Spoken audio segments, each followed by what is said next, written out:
All right, good evening. Welcome back. Took a little bit of a week off to take care of some things on the home front, and I figured that we would buck our regular schedule to play a little bit of Foundation. As y'all have seen, I love a good city builder. I love really getting into the nuts and bolts of a colony sim, and I've really been blown away by this one. It tickles all of my favorite parts of Manor Lords. I was really into Banished back in the day, and it kind of hits all of those same spots. So I figured that we would just start up a new seed, start up a new town at default settings, and see where we land. So we're gonna go ahead here and head to our map generator. I love fluvial maps. I love rivers. I love bridges. I think they're super duper dynamic, and they give me an opportunity to get really creative with my space. I kind of want to see what this looks like with a little more water. Alright. What does an island do here? Ooh, I like this. This is complex. In a lot of ways, I'm making things a little bit more difficult for myself in that, sometimes these are a little bit tough to deal with, but I love the idea of putting, like, my monasteries on an island. We'll get there. I do want to crush this landscape just a little bit more. Hills can give you access to some very wonderful resources, but are also a pain in the butt for building. I think this is a really fair compromise. There we go. Today we're going to be playing on Classic. I'm not here to challenge myself too much. Let's play with kind of the default experience. Same. We're going to build our own objectives as we go and just kind of have a good time. Okay. Alright, well, Pioneer name. There we go. Nah, let's be a goober about it. Yeah, Hera. I flirted with that name a little bit. I think I might use it in reenactment in LARP spheres. Now let's see, as far as symbols, I have always been drawn to the tower. It is my favorite tarot card. I identify with it in a lot of ways. I love the notion of growth through, like, ruinous upheaval, and I think that that's super duper charming. So we're gonna go with the tower. I'm gonna be a pain in the butt here and try to play it by heraldic rules. So we're gonna put a metal on a non-metallic. Let's go with, there we go. I like this. I've been really into navy. Oh, that does kind of break our rules, though. No, this will do it. We're gonna go argent background. Yeah, we'll go with sable arrow on, or argent arrow on sable field. There we go. Anyone who actually knows heraldry would kick my butt right now, but I'll play with what I can remember. Now, as far as a town name, tower colors. Let's random. Ooh, got a couple of Fort Dory, charming. Rotwald, no thanks.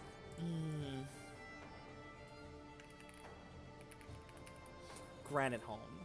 I like that. Going with the tower rock theme. Alright, and here we're booting up.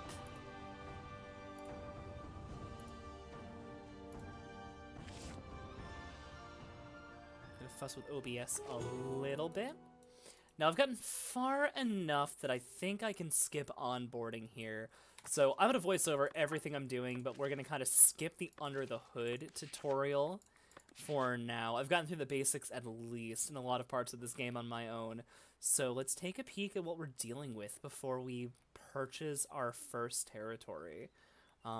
This is looking appealing just by default. It should give me water access for fish. Ooh, yeah, we've got fish out here on the lake. Water access for fish.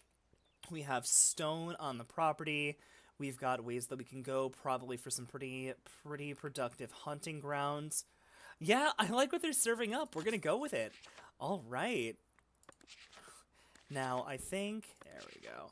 Now, I think, taking a peek at the map, there's our back wall. That's our back boundary. Our one boundary is on this side. So we're going to kind of develop out this pocket and go forward.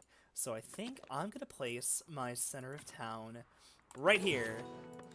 Alright, there are our serfs, our little polite villagers at Olinde. I love that name. We are the Hamlet of Granite Holm.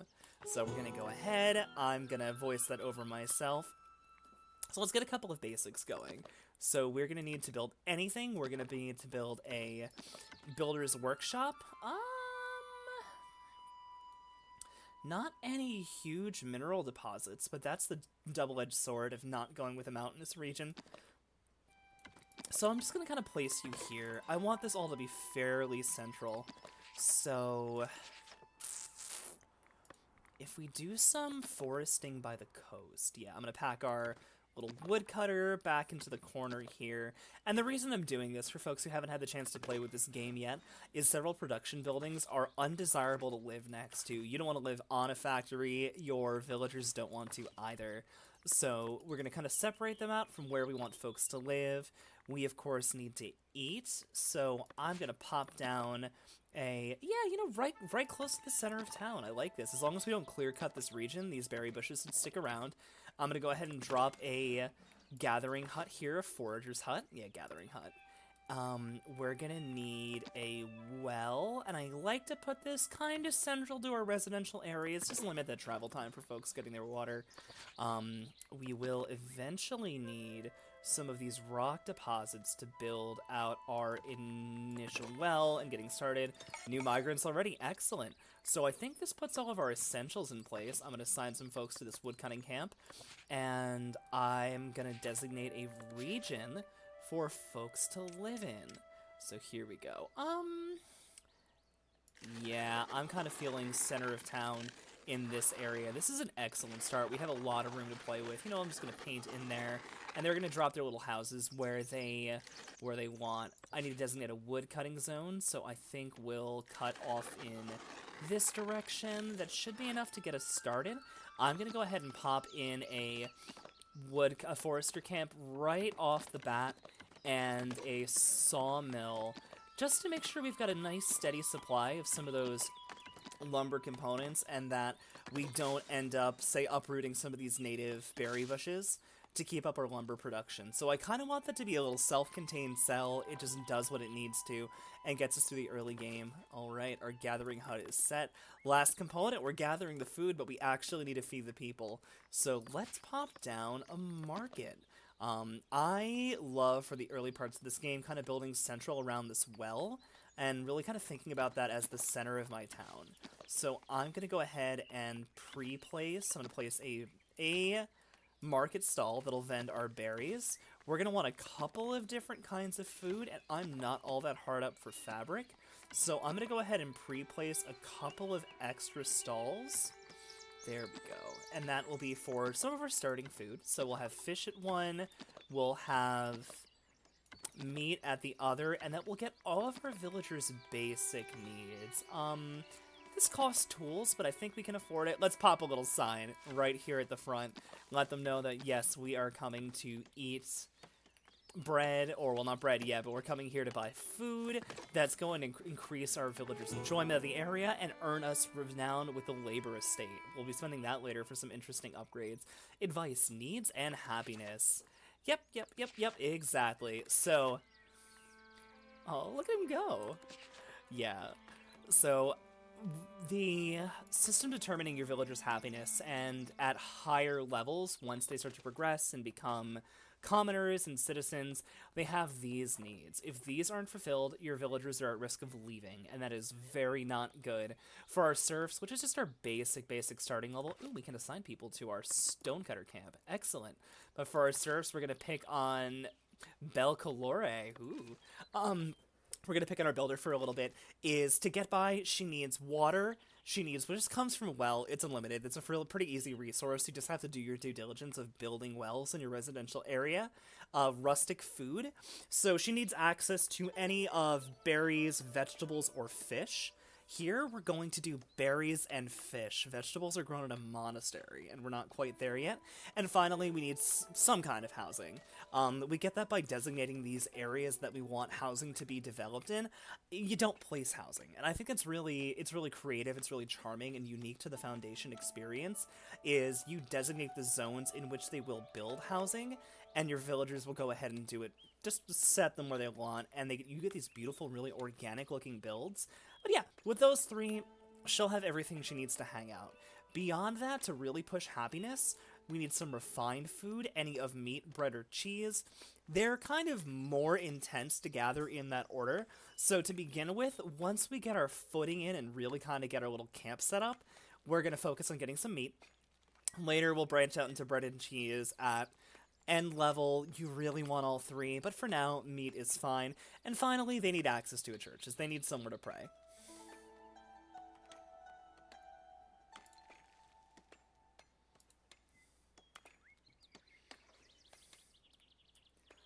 Yeah, here we go. Gathering timbers here. The two buildings that we haven't completed yet are our forester camp. Here we'll assign one of our villagers to replant and essentially cultivate a little wood farm. Lumber is super duper easy to get. Growth rates on... Oh, we need a couple more migrants first. Checking along the horizon to see if anyone's coming. Not yet, but that's okay. But, yeah, lumber is extremely, extremely forgiving in this game. Forester can cover quite an area, and trees grow back very, very fast. So, as long as you're actually repainting in the zones that you want to be harvesting wood, it's hardly a limited resource at all. And then finally, we've got, a little corner, perfect. And then finally, we've got this sawmill, which will process our logs into planks. Both are required for almost every construction. Early game construction calls for essentially just logs, but we will need a good number of planks. One of the first things we're going to build with that is a small chapel, so we can fulfill our villagers' need for service and going to church. Now, these folks are sitting around, but that's probably because they can't fill their needs. So their houses probably aren't built yet. Yeah, this one, her house is under construction, so she's just kind of waiting. They've done the work. They've pulled their berries, and now they're waiting for a place to go eat or rest or what may have you. So I think with everything to get our little hamlet started, I'm going to increase her speed. We're going to watch our villagers scuttle around and see what they get up to. Excellent, excellent. More migrants, picking up 2 more villagers. We're going to assign one of them. It's going to be Duncan. We're going to assign him to our forester camp, and he's immediately going to go out and start planting new trees. Oh, how charming. Multi-part building. Oh, yeah. Yeah, look at him go. So yeah, foresters are really productive and can cover a really decent area. As long as they're there, they'll be good. I don't want to really kind of cut into some of these older forests and these kind of existing woods, because older forests tend to host things like berry bushes here. When we get hunters to start gathering us wild boar, they're more prominent in older, thicker areas of woods, so just not disturbing this too badly is going to serve us really well as we progress.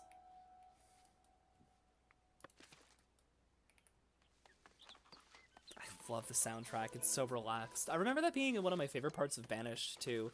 It's just like the environmental and ambient sound design was so good.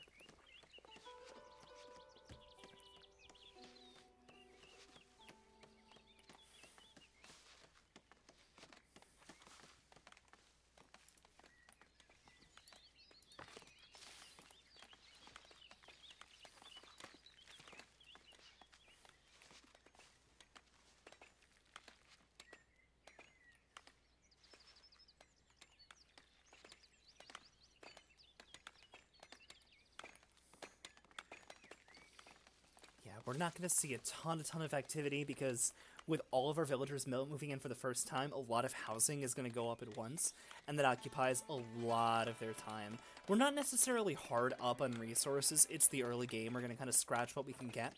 But as time goes on, we're going to really be mindful of how many resources we're stockpiling before we, say, add better housing. Tying up our villagers with onesie-twosies is really, really frustrating. Something that I have pointed out to my partner trying the game is that fundamentally this is a logistics game. When our villagers say, if I look at something under construction here, I want somebody who's making a delivery, welcome to the village, is if we take a peek at somebody who's doing construction... You know what, we're just going to grab one of these buildings and wait. But in this little status bar, it's going to tell us that so-and-so villager, one of our builders, is bringing resources to the building. they can take a fairly absurd number of resources at once of a particular type. So I don't know if there are specific caps, but later on builds, I've seen a single villager take 100 of a resource in one trip.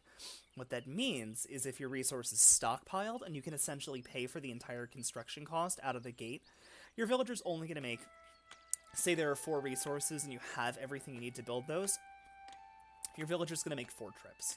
And that is really, really convenient for labor. But say you're producing a resource at 0 as you're building, then they're just going to make trips back and forth to get onesie twosies, and you're going to waste a ton of their time just walking around. So I think it's definitely sage advice in Foundation to shoot for stockpiling a tremendous amount of goods. It kind of keeps your whole system flowing, it keeps things in places that people can access, keeps, goods available to your market, and, like, really thinking about your flow of goods, and there you go, to the sawmill, really thinking about your flow of goods and how things are moving around your village is really, really, really important. Things get weird if you don't take care of your logistics. Nice hatchet, buddy. Agidor. So, is a woodcutter, has nothing to cut. So we're getting a no resource in range flag from the lumber camp, so it's likely that there just were no mature trees in range. Do I want to encroach this out a little bit? Yeah. I could also build off in this direction. Our first additional territory is free. You know what? I think I'm going to go ahead right now and buy up this territory toward the coast. That's going to give us more... Yeah, I'm taking a quick peek to see if there are any resource nodes I'm missing. Our tool here says no, but this is really great. It looks like a really great area to kind of expand into, especially if we want to make a nice, neat city center. So, based on that, I don't think I'll be replanting in this region, but I'm going to give my woodcutters the go-ahead to just start clearing this peninsula. Oh yeah, this was a broad region. There's some iron there. But because it's nice and wide, nice and narrow, it makes travel a bit of a pain, but it's still going to give us really easy access to these woods. And that's going to be big for farming, for, not farming, it's the opposite of farming, for hunting, for gathering, and all of your basics. So here we finished our first market stall. Thank you, Reyna, good name, Reyna, for holding the fort down there. We're going to assign berries. So Reyna's going to go ahead and take berries from our initial stockpile. Eventually she'll take them from our little gathering hut and make them available to our villagers. And that's how they actually fulfill their needs, is to fulfill needs for, like, basic goods, or for food, or for, advanced goods, like luxury goods. They gotta go get it from a market. They can't just kind of pull it from a stockpile, so we make those available through our market stalls. So she's gonna do her best. Oh, we're now a village. I will be Lady Hera. Excellent.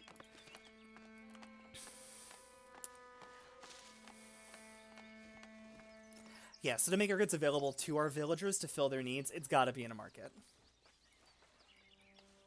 Still working on getting these houses stood up.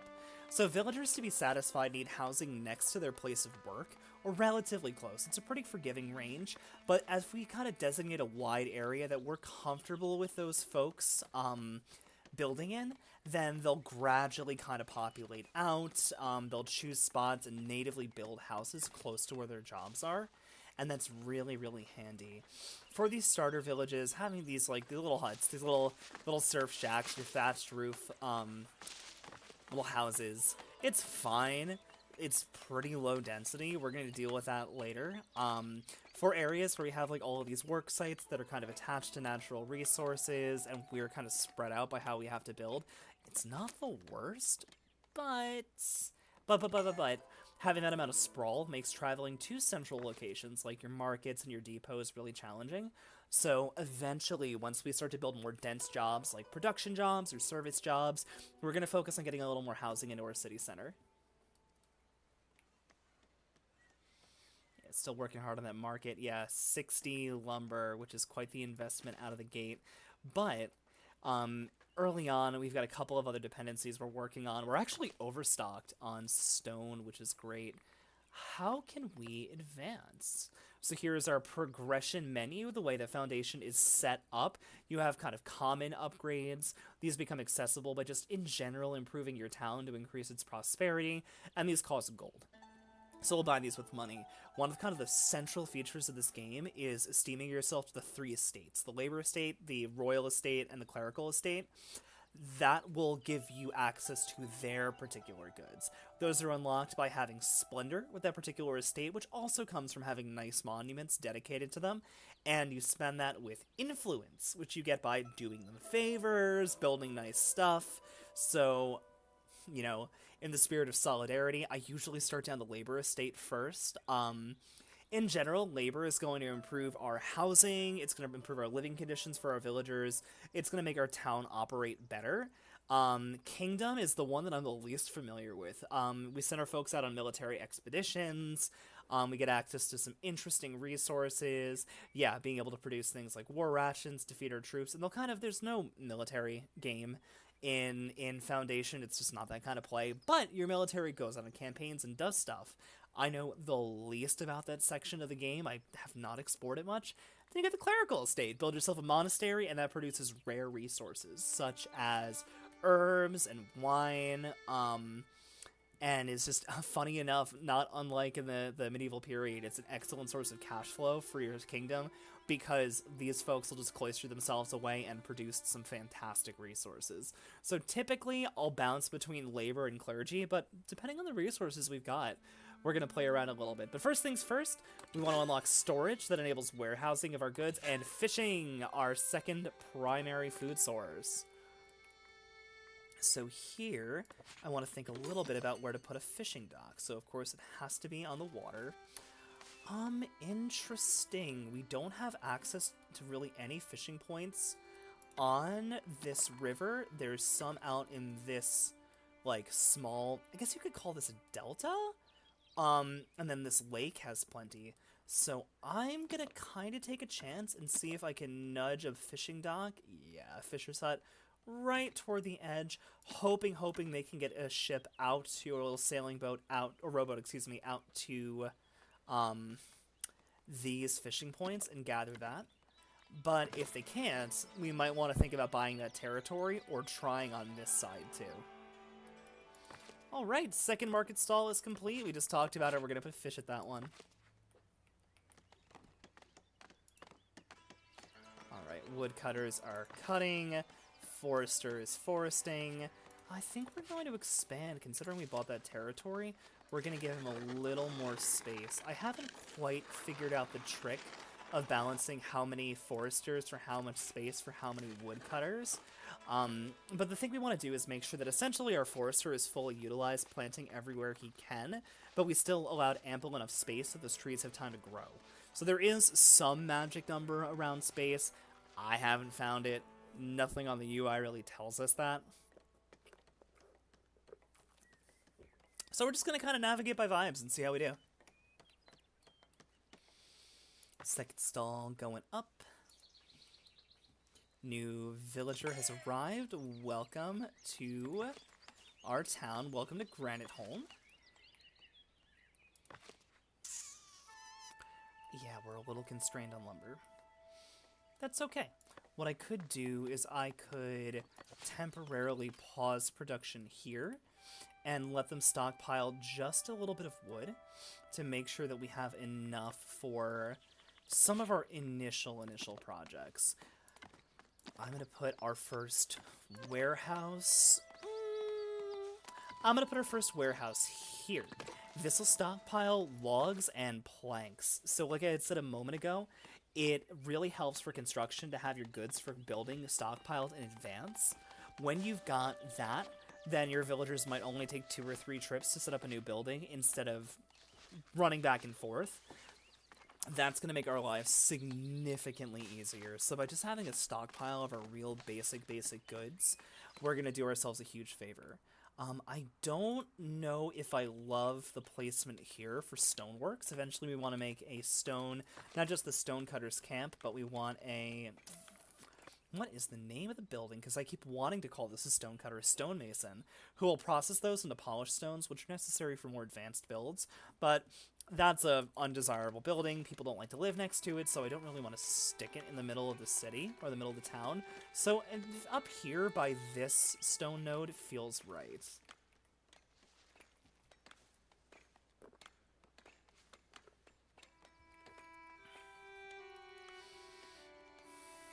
I think I see a cute little available spot, and we should go ahead and put in a church. So we're going to put in our first rustic church. Welcome to multi-part building. Very much like, very evocative of like Tiny Glade in the way this is set up, where rather than kind of getting one build-in-place facility like we had for our other buildings, we're sort of constructing it from various different parts, and we've got a lot of creative freedom on where to place those. So our buildings are roughly broken out into rooms, and then an accessory building, and then doors, and then decorations. So for churches, these couple of buildings, or these couple of rooms, will actually increase the size of our church. It lets us have more villagers in per week, increases our throughput, gives more service, excellent stuff. Every one of these, to add an additional facility, costs the resources listed at the bottom of the tooltip. But like, we can rotate it, we can scale it. Let's get kind of crazy with it. It does change the resource cost slightly, but it also changes occupancy. So we can kind of scale what we want with the size that we build the building. So I think, yeah, starting with just a nice, tall, major nave is a good start. What do we look like if we snap a minor nave to it? So, the second part of multi-part building is we have all of these little attachment points. You can, like, free float the buildings wherever you want, so you can build some really complex and beautiful builds, but you don't have to. And there's kind of this assisted snapping that helps us to get our buildings in the right space. Oh, the warehouse is done. Excellent. Yeah, so we're going to go ahead. I think we're going to design this with kind of a tiered approach. I think it's okay if we have those windows peeking out. Let's put a nice door in the front so we can see the inside of the building changed from red to green. That means this interior is accessible. Generally, buildings have a couple of requirements. For many of our simpler buildings, it's just a room and a door to get inside.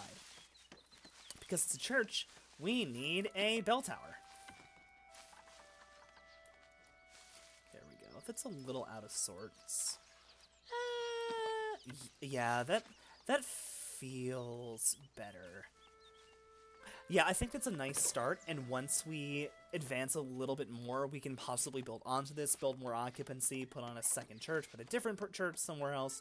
But I think taking it easy to begin with and just filling that basic service need is a great way to begin. So I'm going to assign just a single transporter here to this warehouse, and they're going to jockey goods around. So because this is by our lumber encampment, I want to use this for wood. So I'm going to stockpile wood, and I'm going to stockpile planks here. Now as things are produced, they'll go ahead and pull those resources in. I'm going to restart our carpenter, and we should be okay, because I would like to stockpile some planks for the first monument in the labor estate, a manor house. Manor house has a bajillion functions. It's where we, collecting taxes. I'm going to talk through that. So manor house has a whole bunch of useful functions. It's the kind of our seat. You can almost think of it as our house, as like lord or lady of this village. It's where visitors and folks from the kingdom and couriers will come to entreat our favor. It also houses our tax offices. It houses our bailiff, who enacts edicts and like mandates for our village and does other supporting functions. It houses our treasury if we want to. It houses our watch post for setting out guards and patrolling the area. So super duper useful. The big thing that I want to get off the ground relatively fast is taxation. We are at a net zero income. No money in, no money out. But there are goods that we're burning through that we can't necessarily produce on our own. So we really want to get trade up and running fairly quickly. And for that, we need money. So I'm going to go ahead and set up a fisherman at that fishing hut. Where would be a nice space? I think that I'm going to put our Great Hall right in the middle of our little town area here, because I will eventually be adding a guard tower to this, and that's going to kind of give us like free fortification for the region. So I like that height. I like the 2-story builds. I think a simple entrance in here. Nice. Actually, how do we look with a major one? That's a little blocky. I don't like that. Simple entrance here, and then we need a place for visitors to queue. So when NPCs come with messages or quests or what may have you, they're going to hang out exactly here. Now, you can see all of these decorative items have a green star. That is the amount of splendor they'll grant us with a labor estate for building and installing them. So, I currently have 5 splendor with a labor estate from the decorations I placed in the market. I would like to get that up to eventually 25. I'm not going to get that all in this build, but eventually 25, because it's going to start accessing the first level of tech for the labor estate, which is going to give us some really helpful stuff like basic fortifications, the bailiff, privileges, and other modifications that will just passively improve our city. So, I think I'm going to put a simple passageway here, and we'll probably continue building out in this direction a little bit. I want one of these cute little weather vanes. This little rooster, please face the village. And let's put some stables. Yeah, really kind of, if I have visitors coming and they need to put their horses somewhere, this is where they'll do it. So there's a stable. I think we can snap on some fences. That looks great. Can we snap a shed to this? Yeah. Little rustic, little charming, but we will net a whole 15 splendor for this initial build, and I think it's a fine start. Now, these are very resource intense. We're looking at 99 planks, and we have 1. So we might be here for a hot minute. Now, speaking for a hot minute, do we know if we can catch fish? All right, Floris, let's see what you're up to. Waiting for workers. It might not be accessible. We might not be accessible from this point. Oof, I really want to fish. I really want access to that resource to start with. Oh, but we own all that territory. So, sorry, Flo. We are going to move your workplace even before you've used it out here. This could be a little bit challenging from a personnel standpoint because there is no housing in that region in between. She might get a little bit grumpy that she doesn't have anywhere to live that's close to where she works, but that can be addressed. I'm thinking a little bit of housing along the coast, maybe some nice bridges. That could look good. But do you decide to work now?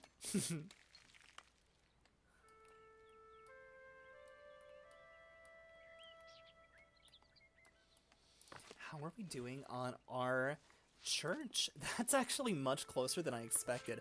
I'm going to prioritize that just so we get through that build before we start putting lumber toward the manor house.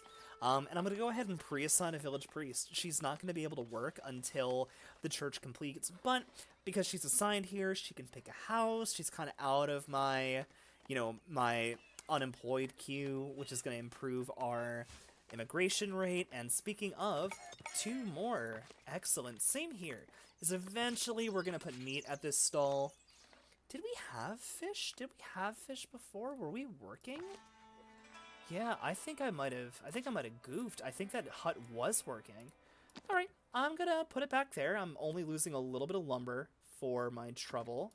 Be a little humbled, and we'll prioritize this as well. 8 logs is nothing. That's peanuts.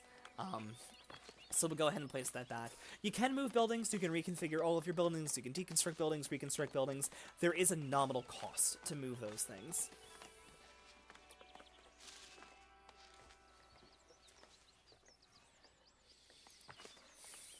Unemployed, waiting for a job. I feel that on a soul level. How can we progress? Not a ton to do. We really need a lot of stone to build up a monastery, so I'm not touching that for the minute. Hey! Churches of the Faith. Word of your village's first church have reached the clergy. They appreciate your dedication to the faith and thus hold you in higher regard. Nice. So we picked up a little bit of influence with the clerical estate. Unfortunately, because we have no splendor with them, we didn't put any decorations here. We're going to slowly atrophy that, but it's a nice touch.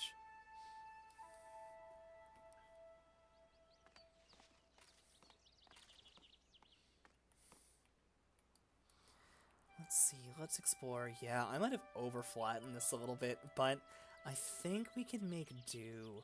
The big thing is just making sure that we're strategic with these little resource nodes. Like, I had noticed down here, we do have access to iron, and that's going to be big. That's going to enable us to, most importantly, build tools in the early game, and then later on build goods like candles and cupware and cute things. We're making progress. It's a little slow on the timber, but while they're building, is we can kind of go ahead and design our next part, because this manor house isn't really going to do anything on its own. We need to add a tax office to apply functions.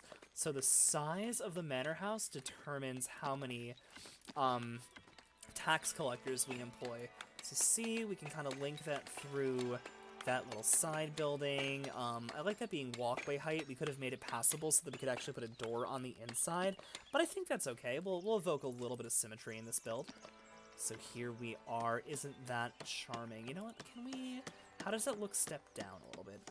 I like that. I like a little bit of the asymmetry. So our requirements for a tax office is it has to have a room. We've got that. Has to have a door. Just added that. And it needs to have some light fortification. So it needs some protection. We can apply that externally later on with like watchtowers. But for here, for the very, very beginning, we're just going to throw on a little minor tower. I'm indecisive about where I want to stick this. Okay, the blending is a little choppy there. How do we look here? Nice, I love this, and that's going to satisfy that need. It's actually going to provide fortification to any houses built right by it. Speaking of, I'm not going to build residences into that space just yet, because I want to hold a little bit more for the manor house, but what we can do is add a little bit of room for places like for folks like our stonecutters to work and our lumberjacks, and make some room there. Woodcutters, lumberjacks, what may have you. There we go. So see how those are filling up with houses almost immediately? That means that folks who are working within range of those houses needed a place to live. So I'm going to go ahead right to the waterfront on that side. It's bothersome. This is a horrible game for you if you need everything to be kind of like straight and tidy, because you're never getting these bubbles to line up perfectly. I've tried so hard. But then again, there are wiser minds than me who do this. Check out the subreddit that have some really beautiful builds. I'm just kind of going with a free flow sort of experiential deal.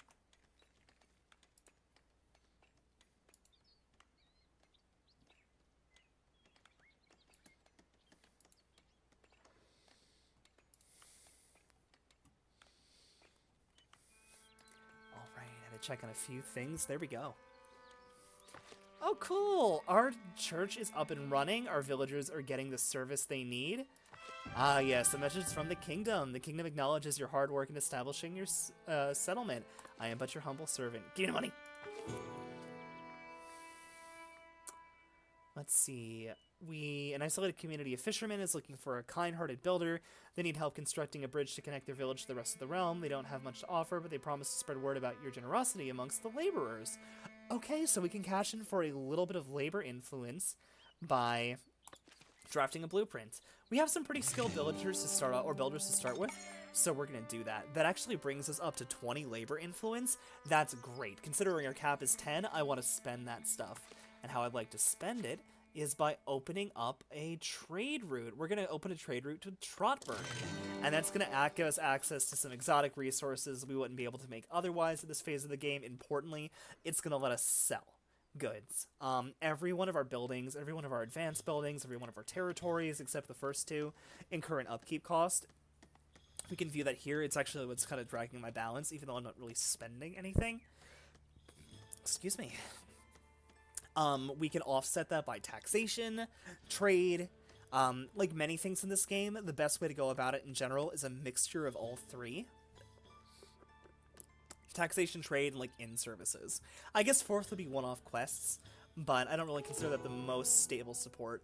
Alright, the elders are offering me a little bit of help, so tools and influence. That's great, thank you. Tools are a nightmare until you have proper iron production set up.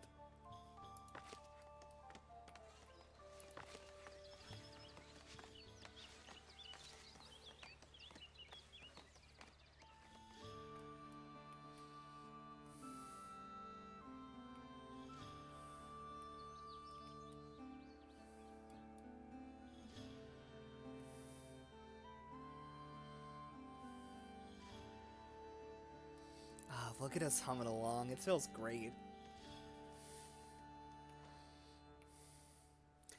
Do we have enough splendor to pick up some more tech? We do! Okay, I'm gonna hop right on hunting and butchering because that's gonna give us access to the refined food, which will let our villagers hit 100% happiness, and that's gonna maximize our immigration rate. I'm also gonna pick up Extended Village Edict because that's gonna give us some really fantastic early buffs. So I'll follow the tutorial recommends you go the same way. I'm going to go ahead and grab Careful Planning. So just like I was kibitzing about tools being really kind of a pain in the butt to get early on, Careful Planning will refund half the tools used on a project once we complete that project. So that's going to put much less strain on our metal production. And we won't get kind of... Yeah, I just didn't need it. There you go. That's not going to choke up our metal production just trying to build basic buildings. Everything requires a couple tools. Ooh, what do you want? Advice influencing others. The fishermen are thankful for the blueprint as a bridge will help bring their community to the forefront. As thanks, they would like to trade a fair number of fish for some of your stones. I don't have any stones stockpiled. I don't really need the fish. Yeah, keep him. That's sweet, but I'm good. I'm good, man.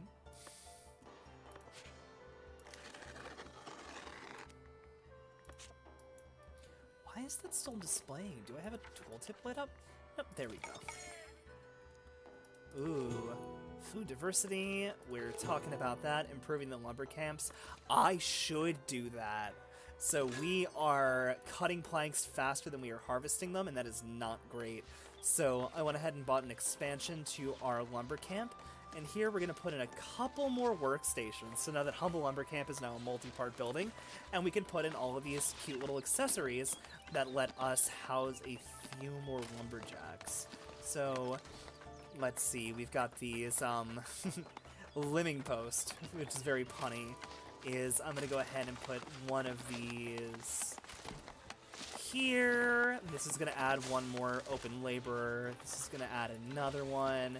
Oh, I hate it when they do these. You go over your part limit, and the game gets mad at you and paints it red, and it just looks ugly. So here, we're only allowed to have 2 of these. I'm going to put our other limbing post there. We've got... I'm going to avoid the napping post and the snoring post for now, because those cost cloth. It's not a huge amount of cloth. It's a pretty nominal amount, but we are not producing it. So we're going to kind of not worry about that. But I am going to add this munching post. It only costs tools, wood, and planks. Give our lumbers a little place to eat. I'm going to add this stewing post. It's a little pot and camp. Got a proper lumber camp building up. And this drinking post.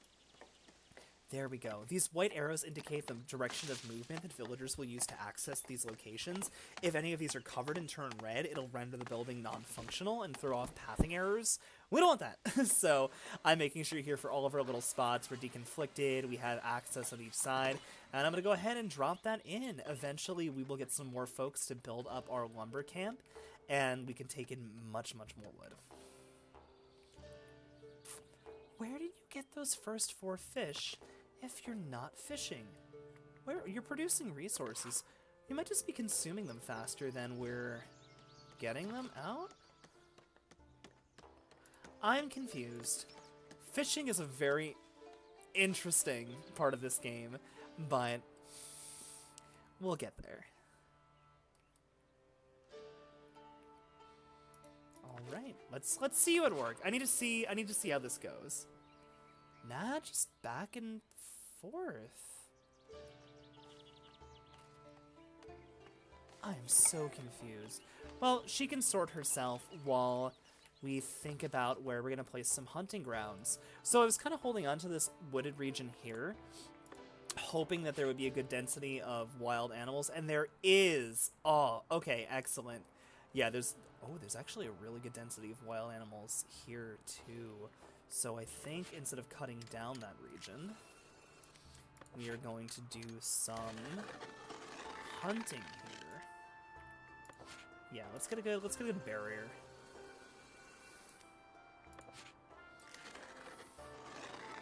There we go. Now, wild boar need to have fully mature trees for them to live in.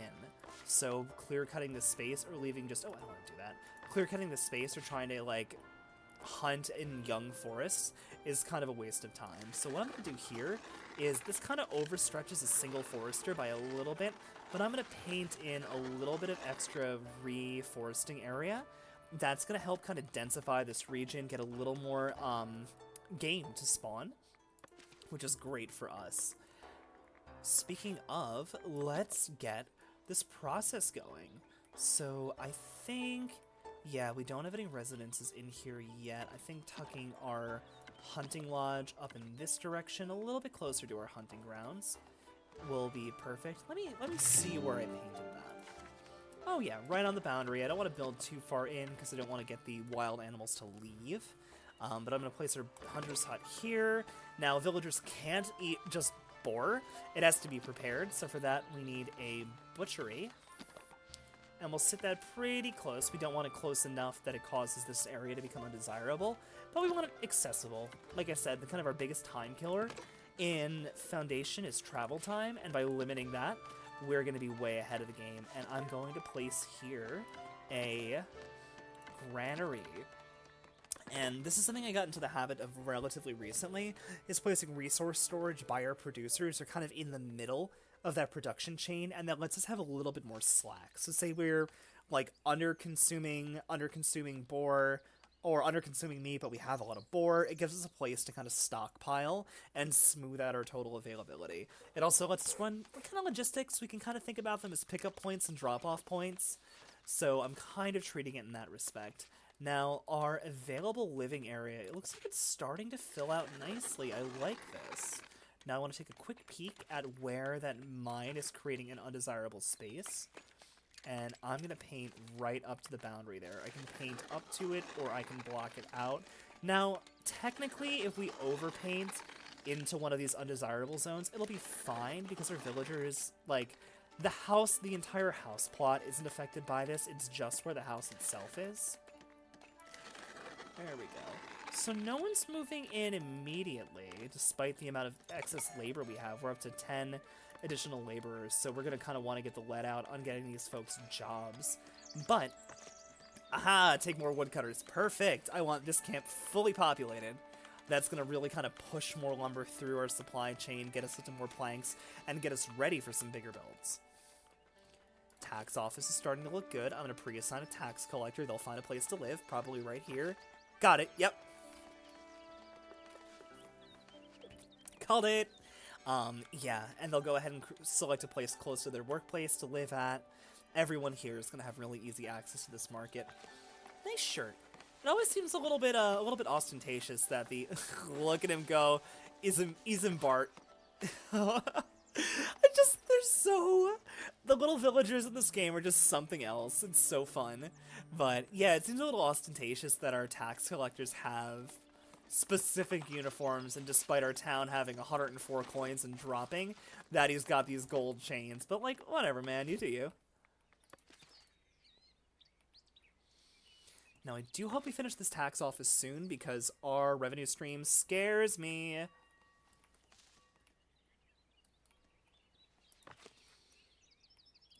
You're producing resources? No, I don't think she can path out to open water where she can find resources. I'm going to move her up to here. And I'm going to kind of put her on the inside, just because it gets us a little closer to where we'll probably have some living areas. Worst comes to worst, I can always buy up this side and put her house up there. But yeah, we've got no fish. She's not moving anything along. Lumber camp, can you take more workers? Yes, you can. Excellent.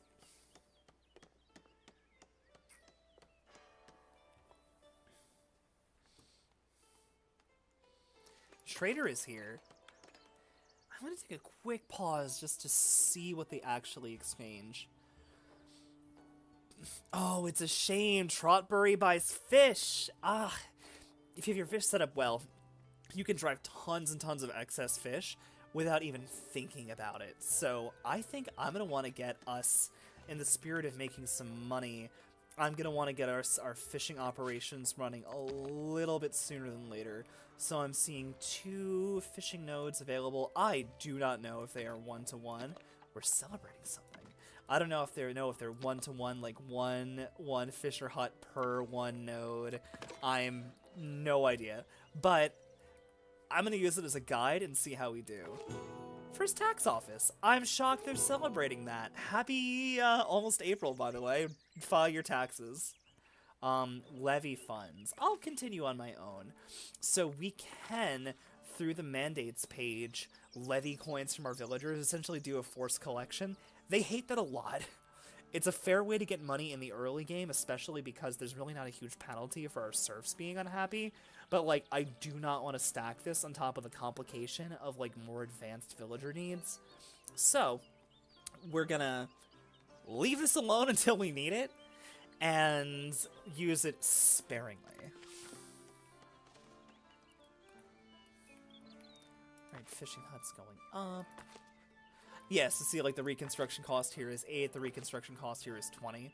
So we do get some rebate if we're salvaging old buildings, but it's not like a free move. And one very quickly learns in this game that the most valuable resource is time. It is your builder's time, your villager's time. Where is the undesirable neighborhoods from our butcheries? Okay, so we're actually pretty safe to kind of keep sticking to the coast like this.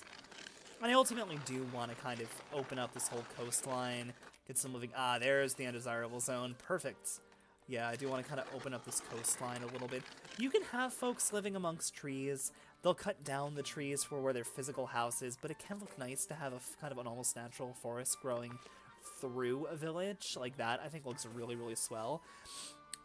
I get a little bit frustrated because I can't see what's happening on the ground through the trees. Like, this is an ideal level of forestation. And then later on, when we get into a little bit of decoration and beautification levels, we'll be placing trees of our own. And those are much less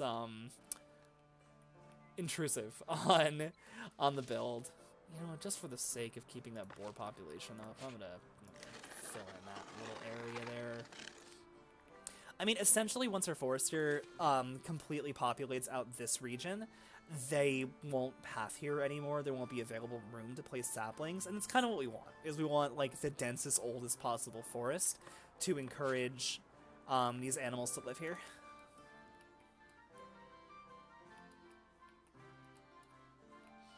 Yeah, lots of houses going in. Well, with that tax office, we're going to assign more tax collectors. So, the way that taxes work in this game and Foundation is that when we levy taxes, which we're gonna put our first tax on, is taxes are stored within the home, and your tax collectors actually have to go door to door and pick them up. So you can be in a situation where you're driving a lot of revenue through taxes, but it's just stuck in people's houses. Now, in theory, we should expect about 50 gold coins per month. We've got an upkeep of 6, so we should be in the black. we should be solvent. We're not making a huge amount of money, but as long as we're not hemorrhaging cash in the early game, we're going to be fine. And we haven't even really kicked in the door on trading yet. So a couple things we're going to do with kind of those major pieces done. We've got a tiny bit of breathing room to think about having a little fun. So I think I'm going to future-proof us a little bit, and I'm going to place a granary here, and this will supply our market. So these market stalls only can hold 30 units apiece. That's not a ton. That gets consumed really, really quickly. So, instead of having your market vendors can either vend or they can transport. You want them vending. You want them holding and actually giving the goods out. So, it's in our best interest to have where our goods are stored as close as possible to our market. Once we unlock the city market later on, they kind of stack those two functions and it's really easy. But for now, because we are so early on, we want to put this granary right up in our market to collect resources. So here are this transporter is going to do all of the labor to actually get the stuff out of the gathering huts and out of the fishing huts and put it in the market. Then our vendors can worry about vending. So that's kind of a good principle to think about with Foundation, is you want to accrue resources near where you're using them, because instead of spending, like, worker labor to go get them, you're spending transporter labor to go get them, and they can do this much more efficiently. My inner engineer is showing through, is I'm like, I wish I had a UI for, like, worker travel time and their uptime and how much time are they carrying versus working, but I can dream. Or explore the Mons page, but I am the case study in optimizing the fun out of a game. Yeah, our residences are filling up nicely.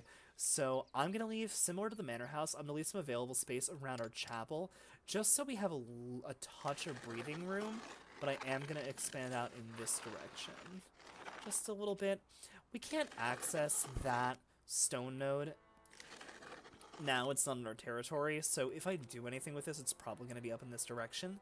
This is like a good candidate for a stonemason camp. It's away from our city center, so we're not going to have undesirable neighborhood pollution. It's close enough to housing that people can live there comfortably, but far enough away that it's not going to cause a nuisance. So, what about that positive cash flow? What about the positive cash flow? Help me out here. I'm getting scared. Ooh, finished a building. Hunters, get in there. And did we assign? Yeah, let's assign meat to our third stall.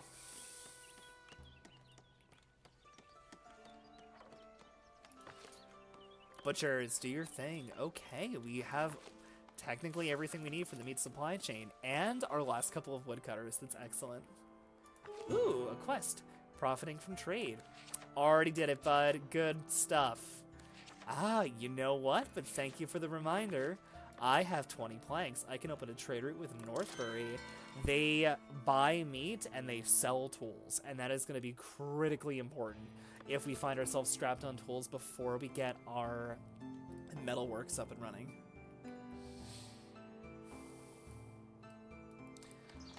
Yeah, the butchery is flagging that they don't have any materials because our hunters haven't hunted yet, but they'll get there.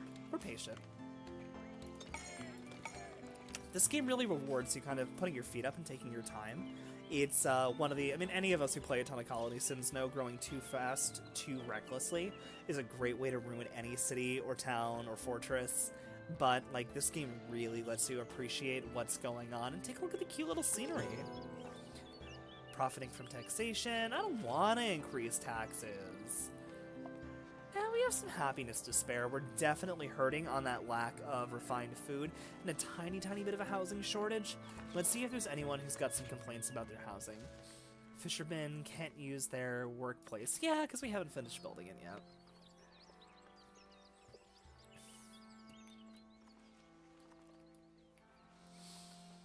Your villagers are eligible to a new status, Commoner, because we just served up our first bits of refined food. So cool. Let's check out the supply chain. Here, I'm going to assign a transporter here to just get boar. Just anywhere we're producing boar. I'm gonna click off stock maximum. That's going to encourage our transporter to keep pulling resources and putting them in. Good evening. Thanks for hopping in. We're playing a little bit, mixing up the format now that we're back on schedule. We're playing a little bit of Foundation today. But yeah, so this is going to encourage our transporters to kind of pull as much stock as possible to this location. I tend to stock max anytime I've got a warehouse or a depot by a resource consumer. So you can think about our butchery here as like a consumer of raw meat. So we're gonna pull all of our stuff to this location. Similar here when this granary is done is we're gonna set this up for everything that we're vending in the market. It's going to pull and stock max to that point. Ugh, stock maxing. I feel like I'm evoking some kind of brain rot. But nah, C-Team, how you doing today? Did I catch you on Divinity before? Did you boot up Divinity Original Sin?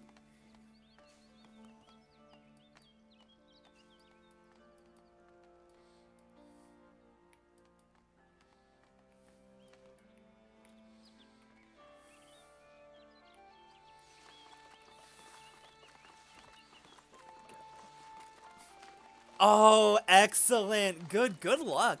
That was on my mind recently. I was like, okay, when am I gonna bother him to start streaming this game too? My partner just got into like Pathfinder, like I guess the Pathfinder game. Like his rig unfortunately isn't in a place to run Baldur's Gate, and he kind of wanted that experience, and he's having a blast with it. And I'm like, I miss Divinity. That would be a blast to just stream and go nuts with. But no, you gotta shoot me some links. I wanted to check out your content once you're done. The first one. Wrath of the... Revengeance?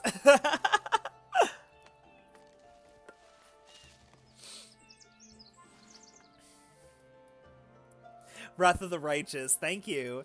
It's so funny having been somebody, because I know you've got Pathfinder experience. Yeah, that would be a fun stream. But yeah, I know that you've got some Pathfinder experience. I have none to speak of. I'm like a 4E5E girly, but it's very funny to kind of watch him play through Pathfinder. I'm like, oh, I know how this works. And what class is that? What is that? What is a witch in this capacity? But no, he's having a blast. I'm glad that he has a game that he can get into, like a virtual tabletop with some ancient hardware. And it's just a fun time. Alright, granary is done. We are gonna put berries, stocked it to the max. Fish, stocked to the max. Meat, stocked to the max. Eventually we'll put bread in that last slot. And there we go. Yep, we have got... Oh, there and gone. Yeah, that refined food is really great for happiness, so it's just going to pull through the market super duper fast. Speaking of, looks like a lot of our needs are being met. Oh, the clerical estate is entreating us for something. The bishop wants wood. That's sinister. Yeah, sure, we have tons of wood to spare. It's going to give us a little bit of influence, which isn't hugely helpful now, but I'll take 75 bucks. Nice. Allow the sale of planks from the Trade Resources tab? I don't wanna. Nah, let's sell our excess planks. So actually, speaking of, I want to make sure that we've got a good stockpile set up. Each one of these cells inside of a warehouse is going to store 100 of a particular resource, so we'll be kind of overstacked once we hit 200. So I'm going to head into our resources page. You know, even the newest, most friendly colony sims are still spreadsheet simulators. So I'm going to go, we're a ways off from this, but we're going to go ahead and sell past 200. If we happen to overstock planks, we can ship them out. Ooh, the Manor House. I've bought a new territory, and I have a Manor House. I've played through the tutorial an embarrassing number of times. There we go. Perfect. Alright, we are processing through all the boar we are hunting. How do these hunting grounds look? Not as sparse as they could be, which is great.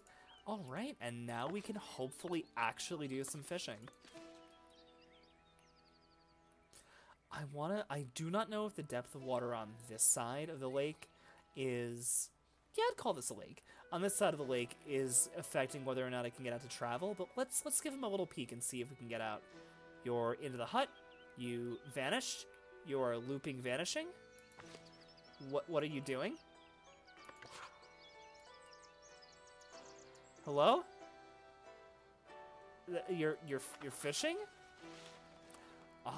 Yeah, I think for these narrow streams, the pathfinding here just doesn't want to behave. So I'm gonna actually totally deconstruct this. Pathing with fishing huts is nasty. It is not good. So I'm gonna go ahead and place this where I know there is more open water. Get us a little bit closer to this fishing point. There we go. This building should be operating fine. See, 12 fish. We're good. Oh, you are going with the goose feather route. Oh, how rustic. Cute. God, our friend that does that is, like, they're all polyester fill. But that's really rustic. What is it like working with this stuff? I can imagine incredibly soft. Yes, more victims. I mean villagers. V is for villager.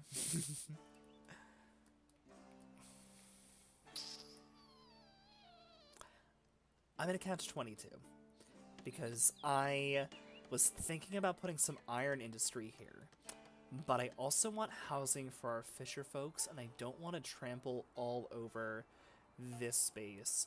What I think we'll do is, I know we've got another iron deposit here. I think we'll do our metalworks on this side of the river. Is this an island? Yes, technically an island. Oh, that's big. I like that. Oh, that's so fun. So to access that, gotta be careful. 5 coins a month isn't a lot. But we're, yeah, let's purchase bridges, and let's purchase stonemason, because we need to cut stone in order to build a smithy. And I almost got ahead of myself. But all you need for a basic bridge is just some planks. So let's go ahead, considering I'm going to bring resources from this spot in. Actually, let's do it in both. If we have the wood and the tools to justify it, we don't really have the tools to justify it. Oh, I need to buy that territory. I don't have the money! See, getting ahead of myself again. Oh! Oh, this is free. Ooh. Free 99. Oh, nice! Oh, don't the new tools just feel good? Yeah, I'm gonna install here another stonecutter camp to access this. I'm gonna put in a warehouse to store our cut stone. And we're gonna put in a stonemason hut. Stonemason hut's gonna give us polished stone. That is a prerequisite for all of our advanced builds, including smithies.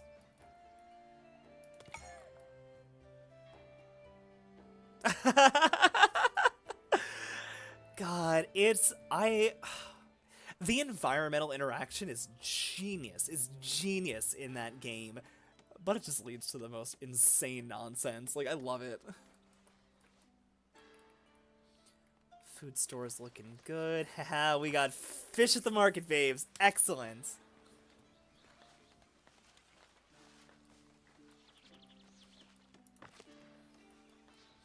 Not much stockpile, but we've got it at the market.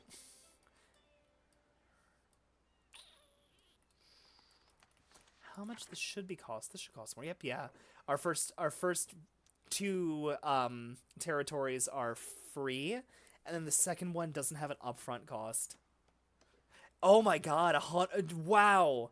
Oh, I gotta drool over that thing sometime. That's super cool. I'm gonna do a quick Google search as I let this run, just to make sure I understand what this machine is.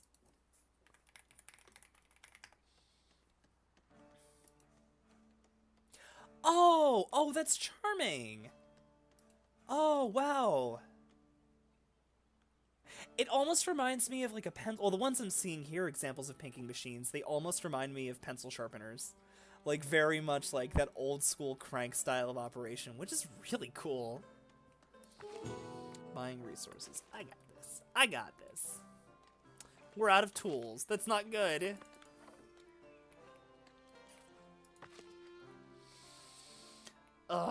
Yeah, let's buy tools.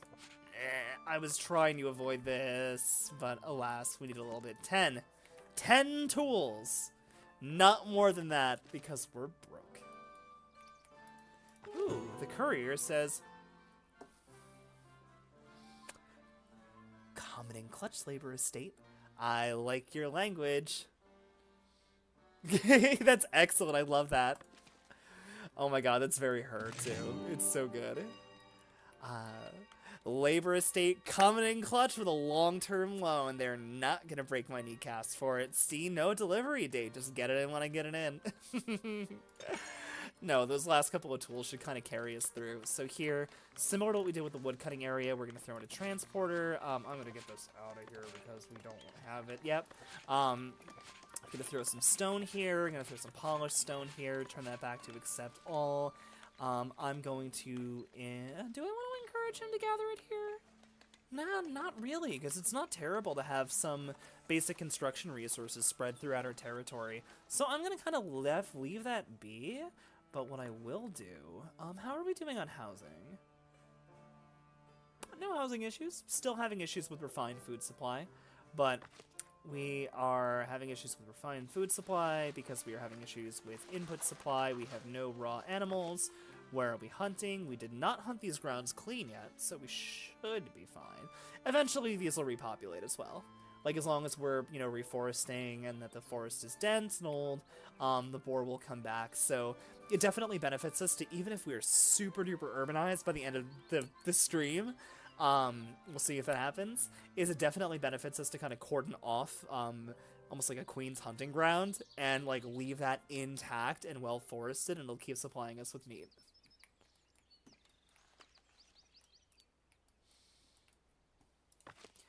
Fishers be fishing. Where do you live? That's your workplace. No home! No home. That is not good. So I think we'll put in just a small bit of housing right on the peninsula. And there, it's just going to be our fishers and probably whoever ends up working this mining camp. Little satellite villages like that are not unheard of. This is getting sprawling. I do not like this.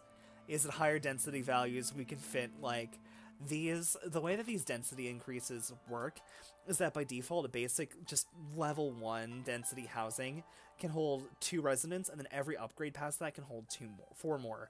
So this will go from 2 to 6 to 10. So we can fit all of this labor, essentially, in a fifth of the space. And when, like I said, travel time is premium, like your main resource you're actually managing behind the scenes here is villager transit time, having all of these folks in a postage stamp the fifth of this size is a huge deal, but that's resource intense. We'll get there.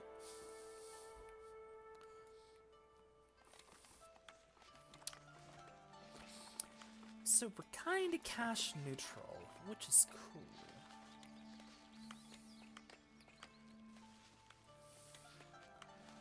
We've got a fair amount of labor influence. Let's see what we can get for that.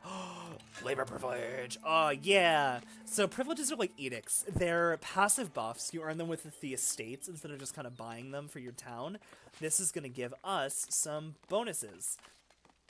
So here we can get a trade price bonus of trading with villages with the labor agents, which is going to be either Northbury or... Trotbury. Not bad. Price leverage is good. Price leverage is very good. But we don't really have the supply lines to sell anything to them yet. Civic chores, labor building upkeeps are reduced by 25%. This is pretty appealing. This is very appealing. It's just getting down those passive upkeep costs is a big deal. Newcomers ignore the happiness immigration factor. I guess this maxes off? I don't quite understand how this works. I guess this maxes off our immigration rate regardless of how happy our villages are, but we're doing pretty well. You could have one more concurring tax without penalty. That's appealing later. We don't have the tools that we need to utilize this yet. Residential taxation happiness effect is decreased by 25%. Again, kind of appealing, but I don't think we need it. And family business. Every time you trade with the labor allegiance, you gain 1 influence with its estate. So, that would be cool if we were buying a bunch of stuff in the labor estate super fast. We don't have the resources to build nice monuments, so we're not getting a lot of splendor, so we're not going to hit our cap with the estate, or we're not going to be able to kind of maintain influence above the cap very well, so we're just reducing costs. Yeah, upkeep reduced by 25% as we build more, and some of the labor estate buildings can be very costly to upkeep. Taverns are in there, advanced markets are in there, fortifications are in there. This is just going to kind of keep our costs manageable. But yeah, thanks for waiting out for the Spiel C team. Yeah. Yeah, like, I was looking at that with him, and I'm like, I don't. If I was playing this game, I would be signing up for like a tabletop adjacent experience, not an army manager. Like it looks. Maybe it could be fun. I like just from sitting on his sofa and watching him play. It just kind of looked like a barrier to enjoying the rest of the game. Like I want my army games to have army and my D&D games to have D&D kind of girly, but yeah, like that is. Eh. I didn't like it, and he didn't seem interested either. It was like, what do I do? Like his housemate has been playing the game for a while, and was like gave him tips for like, hey, how do I get through this such that I don't actually have to deal with this thing. Uh-oh, bad news. We have to buy cloth. Ugh. Ugh. Ugh. These people and their needs. Not going to be as harsh on my villagers as I am with my dupes, because the dupes aren't people. But we are eventually going to need a warehouse to stock our city market. So I'm going to throw this in the back here, and I'm just going to use it as a pass-through for buying tools. Surplus of advanced materials. Hey, we've got a good amount of planks. We actually might be able to turn some cash on that one. So I think that, yeah, we're selling that over. We're selling planks over the cap. I don't want to buy a huge amount of cloth. Vendors generally bring them in the beginning in bundles of 25, but I don't want to hemorrhage that much cash. So I'm going to say, hey, if we're less than 10 cloth, buy 10 cloth. Textiles are like this advancement tier, so we're going to have that up and running very soon. I hope. But, you know, CT, something else I was thinking about as I was watching him play through the army management game is, I don't know if you had played, I want to say it's Soul Calibur 3. Like, there's a campaign variation that, like, has an army management game. I didn't hate it, but it wasn't what I signed up for. Yeah, like, I was pleasantly surprised by that. I'm like, this is neat. Like, I had encountered almost a very similar style of game where, like, you're assigning units to a location. Like, I enjoy that, like, assigning units to a location on a map, and when you fight, you have a combat. Is one of the gacha games that I had a bunch of my friends play. Kind of implemented something really similar a few years back, and it's a lot of fun. It shows up as an event periodically, but I think it's a good time. So begrudgingly, as we have to buy this cloth and these tools, I'm gonna assign them to this warehouse. Vending can only happen at warehouses and stock points, so if you need to buy something, you need to create a warehouse for it. Same with selling, is we can't sell out of our resource producers. We've got to sell it at a vendor point. But we spent a little bit of time there focusing on getting some other stuff up and running. Let's take a look at what's going on. Happiness, 100%. We love it. Our people are happy. They've still got feelings about their taxes a little bit. We're still a little bit short on that refined food, but they got a nice boost from that celebration of surplus materials, so that's going to float us at a nice level. We could leverage that to hit them with a levy. Might do it. If money is really the constraining factor, we'll do it.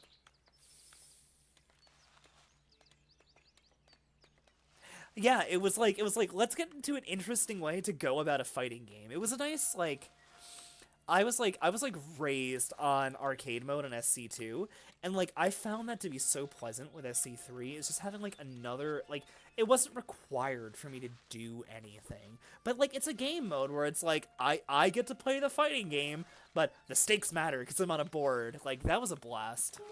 I remember that game controlling really nicely too. I had it on PlayStation 2, and that was nice.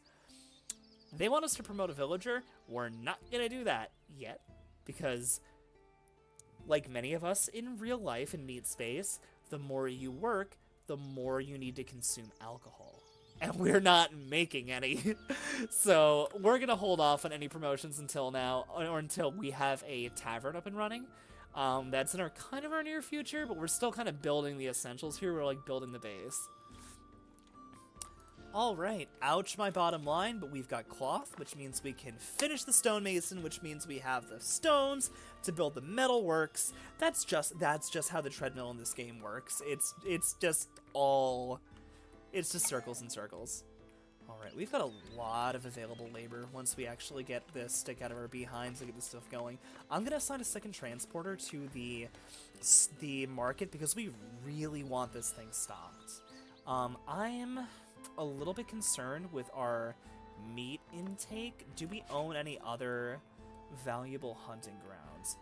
Was that whole island one zone? Oh, I don't own that yet. Ugh. Wishful thinking.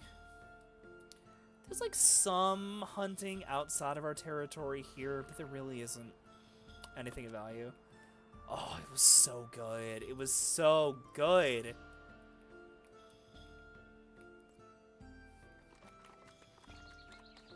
Like, that was the game. Like, I cannot compete now. So we're not saying good. Like, on Twitch, right now, for the record, I am not saying I am Twitch good.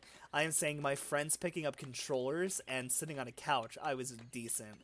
But Soul Calibur 3 is the one that, like, convinced me to get good at the game. Or, like, try to figure out how, like, fighting games work. My youngest sibling asked me why it is that I'm not playing Guilty Gear, and I'm like, it's on my radar. It's on my radar for obvious reasons. Also, that was pointed and I should take offense.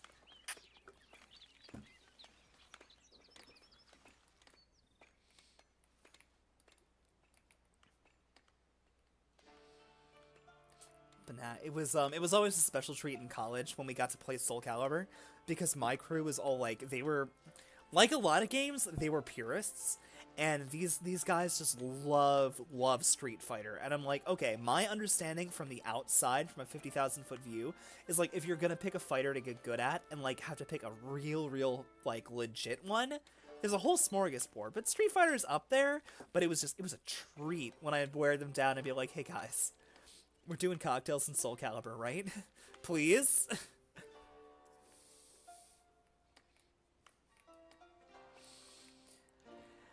Net zero, baby! I gotta do a levy. Oh, Christ. Alright. Sorry. Taking a mandatory donation. Mandatory donation, not an oxymoron. Alright, so we made our villagers significantly less happy, but we got money. Yeah. And it's funny, my roommate that year is like, that was our game, as I made Siegfried. And he made Nightmare, and it would just be clash of just big, heavy characters. Very, very cinematic, too. So, we got the money, our villagers suffered for them, their kids won't eat, but we can get some tools. So, now that we have the stonemason up and running, we can actually expand it to tooling. So, what I want is both the... Oh, there's a couple iron nodes here. That's great. This territory is mostly open water. I don't... do I want that? I want the crossover point to be here. Ugh. Oh, wait, no, we have actually a fairly decent carve-out into this space. Yeah, nice. So that amount of money got us through that. We're net zero, so we're not wasting our villagers' resources. They'll get over their mandatory donation. And let's throw this cheeky little bridge from kind of this residential area into this one. 55 planks, we can swing it. Oh, excellent. Thank you. Yep, just got the notification. Beautiful. Now, I'll check it out and I'll do a little bit of signal boosting. I'm excited. Housing insufficient. Your housing is insufficient. Ooh. The bishop likes my wood. I'm happy to donate. Oh, we can pay off that shark debt. Excellent. The labor estate wasn't going to break my kneecaps. Absolutely not. No way. Not at all. Let's see. So how much of this territory do we control? We actually control all of it. So I'm going to still leave a little bit of a cutout here for our manor. And, like, we could kind of plan our build so we go around where our villagers place their houses, but I think giving ourselves just a tiny bit of breathing room is going to be helpful. I'm going to go ahead and just grab up all this space. I'm going to go ahead and grab in here. Yeah, this is going to be all the space we need for some of the additional functions that we want to add. Good stone. Need more polished stone. Let's see. So we've got a crossing point there. Yeah, from this section, I want to put a crossing here, but I don't control this territory yet. But that is A-okay. But while we are thinking about building this, and yeah, we have all the resources, they're just putting in labor, is they'll be done with that real quick, is let's put in a iron camp here, and then we'll put in a second iron camp over the river. Ah, no money! Money! Always the money! Hey, now that we've bought up to our cap on cloth, then we're going to be in good shape to actually keep some stuff in our pocket. Looking at our cash flow, the big thing we're losing out on is the trade for those tools. So once we have that under control, it won't be an issue anymore. Ooh, rustic food surplus. Excellent. That's our boars aren't considered rustic food. It's just wherever the notification went out. But we do have a lot of berries. We got a lot of berries, a lot of fish, and that is good. Meat's a little tricky. I think that if I want to really kind of expand these hunting grounds, like if we take a peek just to preview with the hunting tool, like this is pretty close to the back of the map, right? This is the back boundary. And I'm not really seeing any, like, I mean, there's some, like, there's an iron node, but, like, oh, I saw your post! Oh, that's so exciting! Yeah, congratulations. The only practice I've had over the last, if I'm gonna be real, 2 years is coaching, so, like, coaching beginners, and so, while it does help me keep my chops, I'm not being challenged. But no, especially if you were with kind of the usual crews, like, they're good. They'll put you through your paces, but they're good people. So I can imagine that even if you're going to get your lumps, they're going to be really sweet about it. Also, my friend C-Team, your hair is getting long. I haven't seen that in years. It looks great.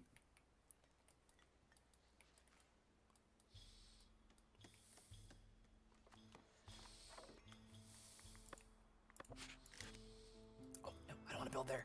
That's industrial space.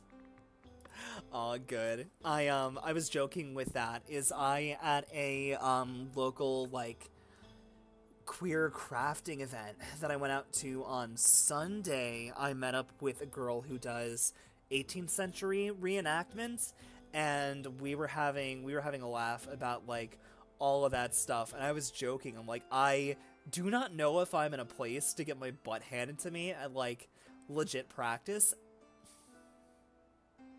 Nice. Good. Do it. It suits you extremely well. Have fun with it. That is important. I think out of the 4 of us, out of my household, out of my siblings, only one of us has short hair. It's just the one getting married. The rest of them, Kyle's got it long. The baby is growing. They're competing with me for length at this point, so I am always in the, grow it out, grow it loud, grow it proud camp. But yeah, I was joking with this girl where I'm like, I am always like on the cusp of getting my butt back into regular public practices. I don't know how much I want to get pummeled though, but it's a shame. We were planning on making it out actually this weekend with the old crew to go out to the event that they've got going on, but partner's recovering from emergency gallbladder surgery. She is fine. She is right as rain. We are great. It was like in-out hospital was wonderful, but that whole don't lift things for 6 weeks thing kind of interferes with going to events. Yeah, like it was, ugh. See, that's where I'm spoiled being a curly girl, is I committed to growing my hair back out in 2020, so in the 5 years that I've had long hair, I've dried it with a blow dryer twice. I've done it exactly twice. My results are so good. I mean, there's a way to do blowouts that I've been taught, but like my results are so good from air drying and so bad from blow drying that I'm just like, okay, as long as I got an extra half an hour in my day to let this thing spring, I am fine. But no, she is fine. It's a little bit of like, this is annoying, but excuse me, but like this is annoying, but like we can either catch this here where your prognosis is really good and your recovery plan is fantastic. Like she's already up on her feet, like moving around. I keep having to swat her out of the kitchen, but like again, like that is so emblematic of us and our social circle and just like the people we interact with, that you could drop that in chat, C-Team, and I'm like, again? Although I think, was there a ram last time? I guess it's just a male sheep. But again? Oh, that's so funny.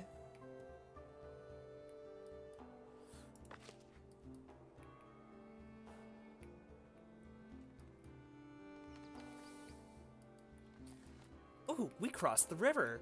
All right, let us get some metalworks up and running. So for this... Oh, wait, we don't have many. Maybe it's time for another levy soon. The queen has arrived and she wants cash. Yeah. So I want to think about layout a little bit here. So I am pretty comfortable just kind of clean cutting this space. So to my knowledge, and I have, when I say truly that I have just barely scratched the surface of this game, I mean scratched the surface of this game. I don't know if there are coal mines. My understanding is principally your fuel comes from charcoal. And that's going to come from the same wood cutting zones that our woodcutters are working from. But I don't really care to preserve any of this for hunting grounds. Like, they work, there are animals here, but, like, we've got all of this to work from. Yeah, like, kind of, like, broadly medieval? Like, broadly or so, like... It kind of feels, based on some of the stuff that we're doing and some of the stuff that we're building, I want to say that it's, like, high middle age to, like, mid-Renaissance, kind of flirting a little bit with, like, late Renaissance, but, like, it's... I almost want to call it, it's like storybook medieval. It's, like, take all of the, like, cute, charming parts of being in, like, a medieval town and pack them into a game. This one surprised me, it's... Oh, yeah, we want to host a fair. The labor estate wants to host a fair. Have fun. You worked hard. Yeah, so it's, one of the things that I'm finding really charming about this game is, especially with the amount of time that I put into Manor Lords recently. Yeah, you know, that's really well said. I'm going to quote you on that, I think that's very well put. It is like Princess Bride medieval. Like, it is definitely kind of, I wanted to use the word pulpy. I feel like that doesn't really quite capture it because it's so sunny. But, like, it's very pop. Like, it's very pop medieval. And it's a little bit of a palate cleanser. I just came out of, like, diving super hard into Manor Lords, which is another kind of analogous, like, city building game. It's a one-person indie project, so, like, God bless the dev. But that one is gritty. Like, it is grounded. It is very, very realistic. There's realistic, like, military movement. There's, like, a whole military, like, sub-game that goes on there. It's got eunuch tactics and whatnot. And that's fun. It's compelling. This is so stinking cute. I can't look away from it. As far as I'm aware, your villagers cannot die. Nobody dies. I have never seen a death in this game. I don't think it's possible. They just leave if they're unhappy. You don't feed your villagers for a while, they just go. So it's very, like, it's almost very Pixar. It's very cute, and I gotta find a particularly goofy-looking sod. Torchitorio. Your needs are not being met. I love how they look. Just like little possessed guys. It is just the glossiest, blankest expression I've ever seen. Oh, and there's his house. I'm gonna give him some privacy. But yeah, it's a charming little game. I love all the little art, like very kind of loosely like Illumination inspired, which is always fun. Yeah, totally lost my train of thought. Oh yeah, gallbladder surgery. She's doing great. We're fantastic. Better happen now than anything because of my recent job situation. We've got the last bits of my old insurance and the beginning of her new insurance. So I'm like, you picked a time to go to the hospital because we are double insured, baby. So no, we're doing good, but it just happened to, like, we had gone to the last, like, A&S event, like, Arts and Sciences event, and had a really great time catching up with folks. So we were ready to kind of hit it with this first spring event and scuttled. So we're going to probably keep our eyes open for, like, whatever doesn't conflict with, like, NJ Ren too badly in May, and try to make an outing there.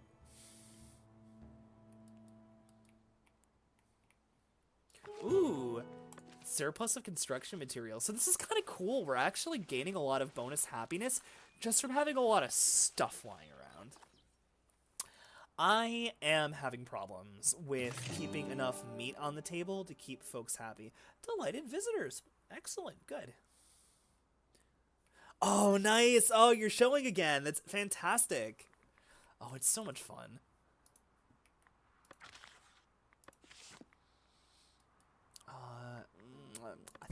think we gotta collect. I think we gotta collect the levy. Yeah, what happened to me half an hour ago? Going, I'm not gonna levy unless I absolutely need to. It feels mean. I'm like, nope, nope. Sign us up. So let's see. I want a territory that's fairly dense. Now there's a split right in here, which is a giant pain in the butt. So I think, yeah, considering this is adjacent to more of our space, I'm going to grab this up, and I'm just going to mark all of this stuff in the back as a hunting ground. So our villagers aren't going to really explore out all this far to get their meals, but by marking this in advance, I'm going to kind of tell myself not to go too wild over cutting this area. Yeah, because I think this little strip here is very rich in wild boar, and that's going to go a very long way to keeping our village fed. There we go, because that'll, yep, I'll go ahead there. It looks like our tree planter is keeping up with demand from our woodcutters. They're not really going much further out from this planting zone, but yeah, and there we go. We grabbed a little more hunting ground, and we're immediately getting some more boar. And because we went and sent that levy, we can start to build up our metalworking area. So I'm going to kind of focus on keeping things down in this region for now, because it's going to get us back to housing. I really don't want to build houses on this side of the river if I can avoid it. I just don't want that much sprawl to begin with. So we're going to need at least one charcoal burner. We're going to need at least one iron smelter. Yes! Oh, your heavy stuff looks so good, but, like, it's about breathability. It's, I was just telling this to somebody. It was that girl who does the 19th or the 18th century work, where I'm like, I look at some of these, like, rookies who are new to the hobby, and they get all of their polyesters and whatnot, and I'm like, no, you're gonna sweat. You're gonna sweat. Get the heavy stuff off. There you go. And, like, of course, with, our region of the country here up in the Northeast, your May could be sweltering, May could be freezing. Who knows? There we go. So we're gonna need one charcoal burner, one smelter, which I take umbrage with. I'll go on that rant in a second, and a blacksmith. And here I'm gonna drop in I would love to do it right there. I'd love to put it right there, but I'm gonna drop in a warehouse right here to collect and kind of facilitate those goods moving around.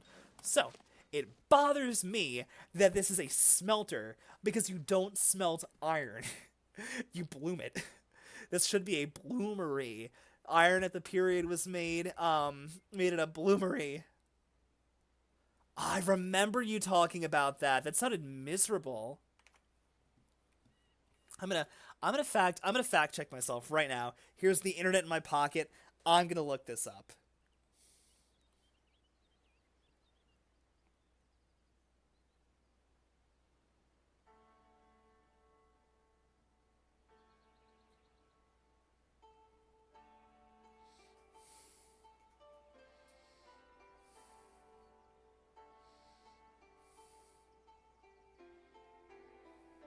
I guess smelting is the more general term. Okay. I usually associated smelting with foundries. Smelting is a process of applying heat and chemical reducing agent to an ore to extract a desired base metal product. It is a form of extractive metallurgy that is used to obtain many metals such as iron, copper, zinc, silver, tin, lead, and zinc. So blooming is a form of smelting. I've done historical metallurgy for 10 years and did not realize that was a square rectangle situation. Oh yeah, exactly. That's for talking shop later. I think for our lovely public, the best thing we can say is being a staff member for any kind of performance is wild for all my theater folks out there, and it is wild for very specific ways when you get involved with the Ren Fair community.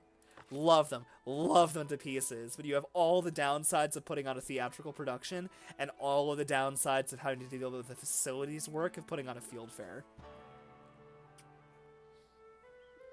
And that specifically is why every year, this time of year, I'm like, do I hit one of the local fairs to, like, do crew or admin? I'm like, no, we don't have the patience right now. Love to. I'll continue to bring water to my friends who are doing it and attend their shows, but I'm at capacity. And I'm doing increasingly worse in the sun every season. The joke about tea girls being vampires is not lost on me at all. Uh-oh, the dreaded pathing errors. Oh no, it looks like one of our paths is blocked. So occasionally, yeah, it looks like the way I built this, I blocked up a couple of my access points. I'm gonna give our buildings a little bit of breathing room. There we go. Oh yeah, it's far and gone, depending on where you're at and where rehearsals are at. Like, it's my little pat on the back myself is over the last year I've tried to do a lot more with like volunteering in my local community, but my cutoff is 20 minutes in a circle. I'm like, unless it's like for a longer term event or of course kind of a big thing that's every once in a while, but like for like a recurring weekly practice for something I'm doing as a volunteer, I think my personal tolerance is maybe half an hour, maybe. As I get older, that number gets smaller.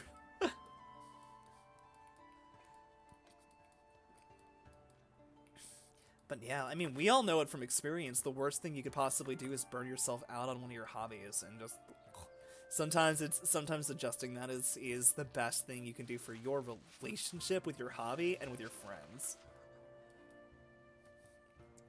All right, so we're still not pulling in a lot of boar. What are my hunters doing? I mean, they're producing. You're eating. You got it here, so I guess you get to the front of the line.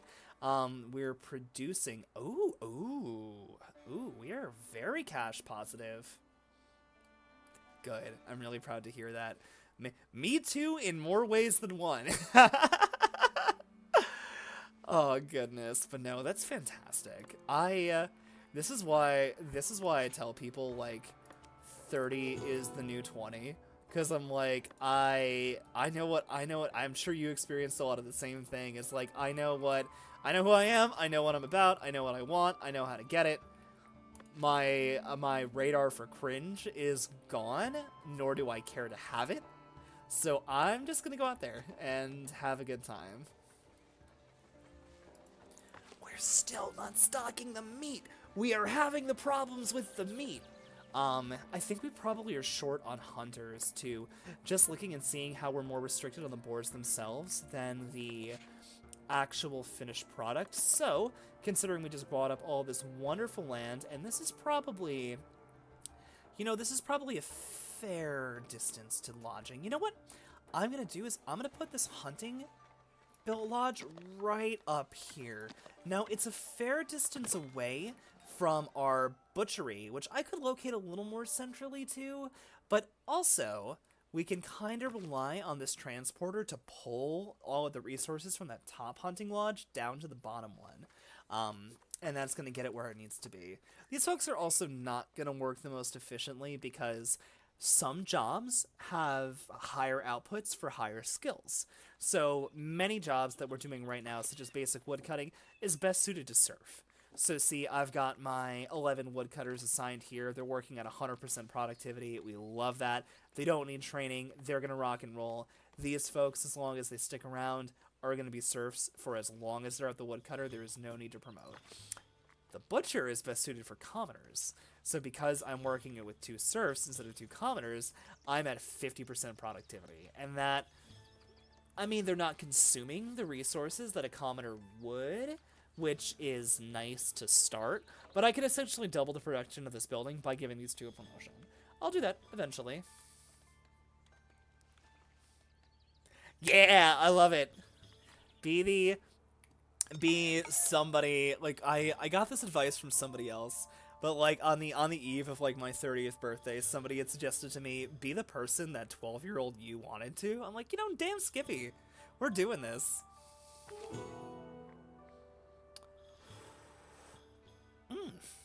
It's an advice side quest. This doesn't give rewards, but we are going to do that. The trouble here is we need bread. And we need land for bread. We need land to grow the wheat. We need labor to run the mills. And we're a little ways out from that. We actually do have plenty of labor, but Like, we're just kind of sputtering a little bit with coin. We'll feel much better once we have our smithy up and running. Speaking of, we've got a fully staffed charcoal hut. We've got a fully staffed smelter. We've got, I'm going to assign resources to this warehouse just to kind of get them out of my queue, even if the building itself isn't built yet.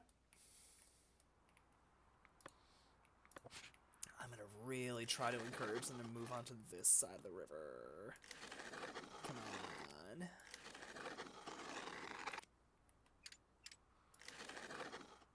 Just having one less drain on our cash flows. See, exactly. Getting one less drain on our cash flows is going to be so nice for actually accruing some wealth. Now the elders want my wood. First the church, now the elders. Yeah, we're going to do it. 150 beans is perfect. And you know what? I'm actually... do I want to justify the upkeep cost for this? Yeah, I do. All right, we're gonna buy this plot and control the whole of this island. So now with all of this purchased, I'm going to... Do I want to clear cut the whole thing? No, it wasn't the whole island. It was in thirds. Well, even more reason for me to clear cut this whole region. Yeah. All right. So I think that this would be a great spot to actually continue expanding residences, but importantly for me, and the main reason I purchased this, is if we have some spare tools and some spare labor, we can run some bridges across and give folks more efficient travel paths.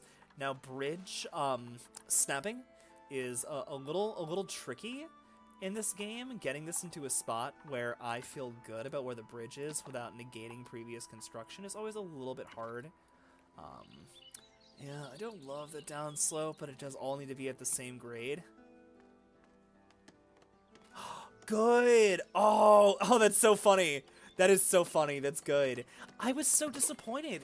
I screened, like, one of my favorite things about, like, the property that I'm at is we're very fortunate to have these very, very old oaks on the property. They are beautiful. They're frankly, they're majestic. I love the trees here. I love the wood here. But we do not have available open sky for solar. So I checked. We screened out. I was very upset. I'm like, oh, my love of trees and my love of the planet are coming in direct conflict here. I can't manage this. Yeah, it was disappointing. I've gotten myself onto, and between jobs it's a little tough because I'm not really in a place to invest in any tools, but I have been really on this sustainability kick. So we just installed 3 keyhole gardens. So 3 little potting gardens that are like super water efficient. They're designed to be used in like water restricted communities. I've been trying to scheme how to like recapture my gray water from my washer to wash my plants with. So like I would be right in front of the line for solar if I had that availability, but c'est la vie. I'll take carbon sequestering via air into my trees into my compost into my vegetables. I'll take it.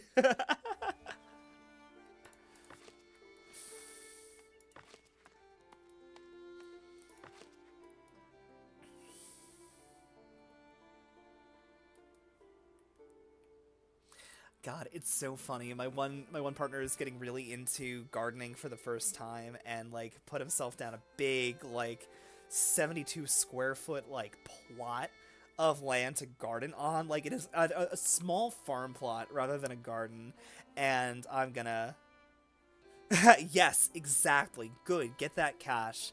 And he just put this together for the first time. He's very experienced with plants, but has never gardened before. And he's like, how do I get all the soil for this? And I'm like, I don't know, you could do what I did, which is pile leaves and dirt together and wait for half a decade. Then you've got great soil.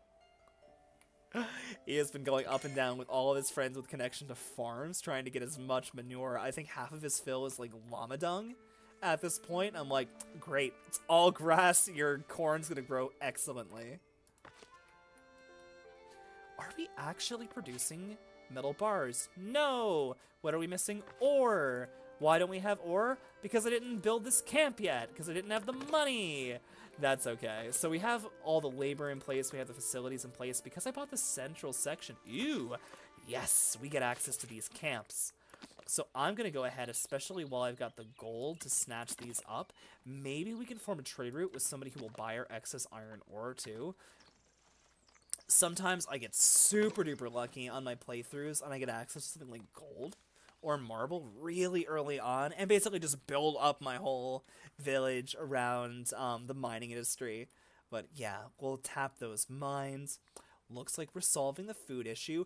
114% happiness. We got there. Refined food is still a little tricky, but I think that we're always going to be 1 or 2% under until we're growing bread. It's once we have bread, and because bread is not dependent on any wild resources, we just farm the land. Is we can kind of scale that as long as we have space. Big territory hog, but anyone who looks at the American Midwest knows how much space this stuff takes. Yeah, we're resource restricted here, and there's no iron, none of that. Do we ever finish the warehouse? Not yet, but we're working on it. Cool. Stockpiles for basic goods are looking good. I'm feeling pretty stable. Positive cash flow, happy villagers, lots of stuff going on here. Village is looking very cute.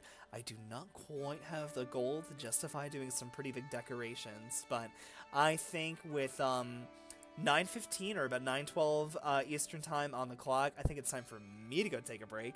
I will see you at 9:30. Go get a stretch, get some water. I'm going to certainly do the same. We will be right back.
Alright, lovelies, we are back. Let's get back to developing Granite Home.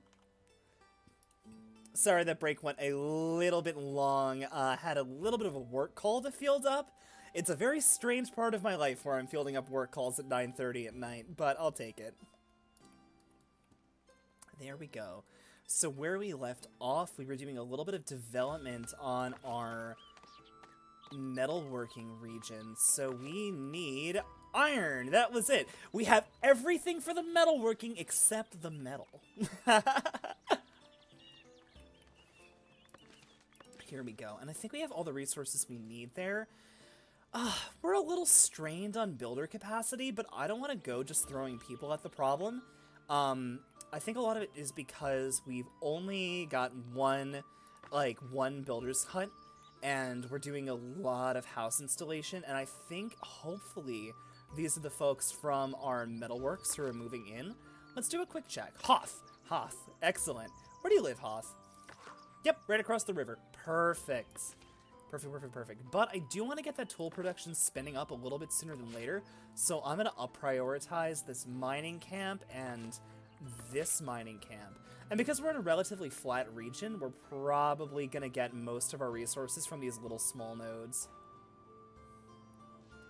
Oh, yeah. It was, and then, if I remember correctly, you had, small business drama, too, there, which just...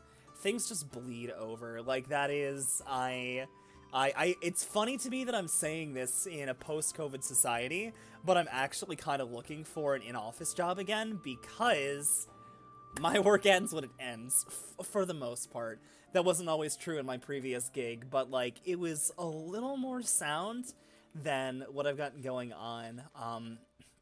I've got a friend, too, whose partner is kind of rapidly being rushed to go from being in a dev role to, being in a dev role to being in, like, an on-call role without a change in comp structure, and I'm like, this is not good. This is not good, bud. But, yeah, I spent until maybe 11 o'clock last night talking with somebody about doing some consulting work, and I'm like, oh, this sounds really cool. I don't know if I want to do the small business thing again. But, whatever. It's fine.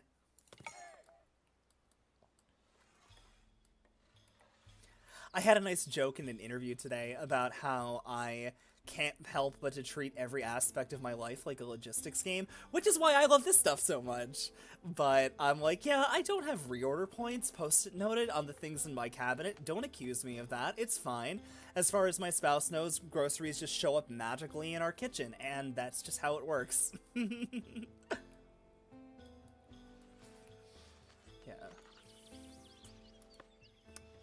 40 timber for this isn't bad. We have so much to spare. You know what? I hate that I'm doing this. I am going to throw labor at the problem. We've got 8 folks who are waiting for jobs, and immigration rate is inversely proportional to how many unemployed folks you have in your settlement. So, I'm going to throw in another builder's workshop. Now, I want to think a little bit strategically about what directions we're going to go in. So this prior one is up in, I want to say I put it in this space, but, like, the prior builder shop is kind of central to, like, this hub, and that'll be great. Yes, exactly. The number of times I have done that, like, the number of times where, like, I will get, like, I'm back on that, like, bulk store, like, club store buying. We've got our Costco membership, so I, like, have all of my meals pre-prepped, like, 3 months in advance for, like, what I want to make. I know it's in my kitchen, but I hate that feeling of, like, I have the ingredients left to make one kind of meal, and it's either that or box mac and cheese. I had made the mistake on one of my first streams of, like, because I was spending so much time getting things set up and, like, super worth it, I just wanted to make sure everything was buttoned up, is I went and got some Shin Ramen, like, spicy Korean ramen, the same kind I would have in college.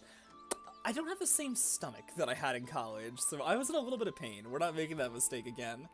But fortunately, I actually had some time between kind of finishing up work activities and getting here to make, I think a couple of you in the chat might have actually had this, is I've got an adaptation of the beef and bacon pie from the Game of Thrones cookbook that I've made.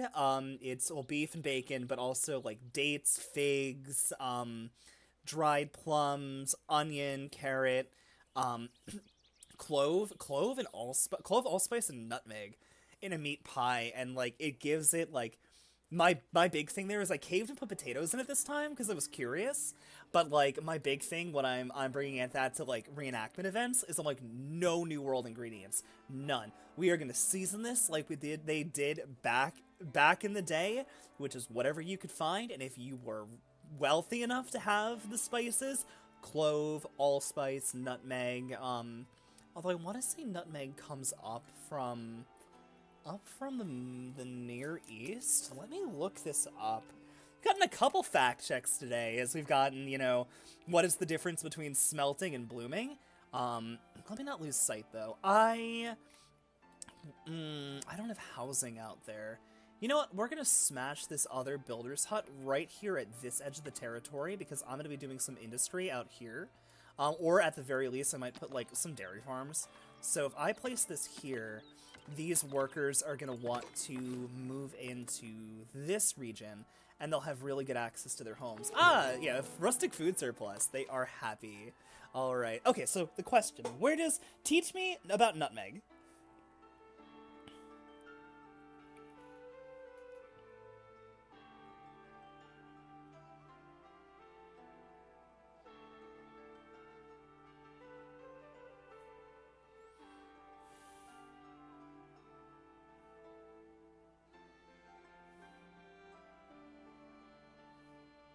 Indonesia. The nutmeg plant is Maluku's. Let me check the pronunciation on that. Maluku, please, if anyone from here is from Indonesia or familiar with Indonesia, I will take a correction on that pronunciation. Banda Islands are the main producer of nutmeg and mace, and the true nutmeg tree is native to these islands. Okay. Yeah, so nutmeg probably didn't show up in period cooking at all, but it has a rustic flavor, well, I'll give it a pass. I should put together a deck one of these days for demos on period cooking, or, I don't know, maybe set up a camera in my kitchen and encroach on that space a little bit.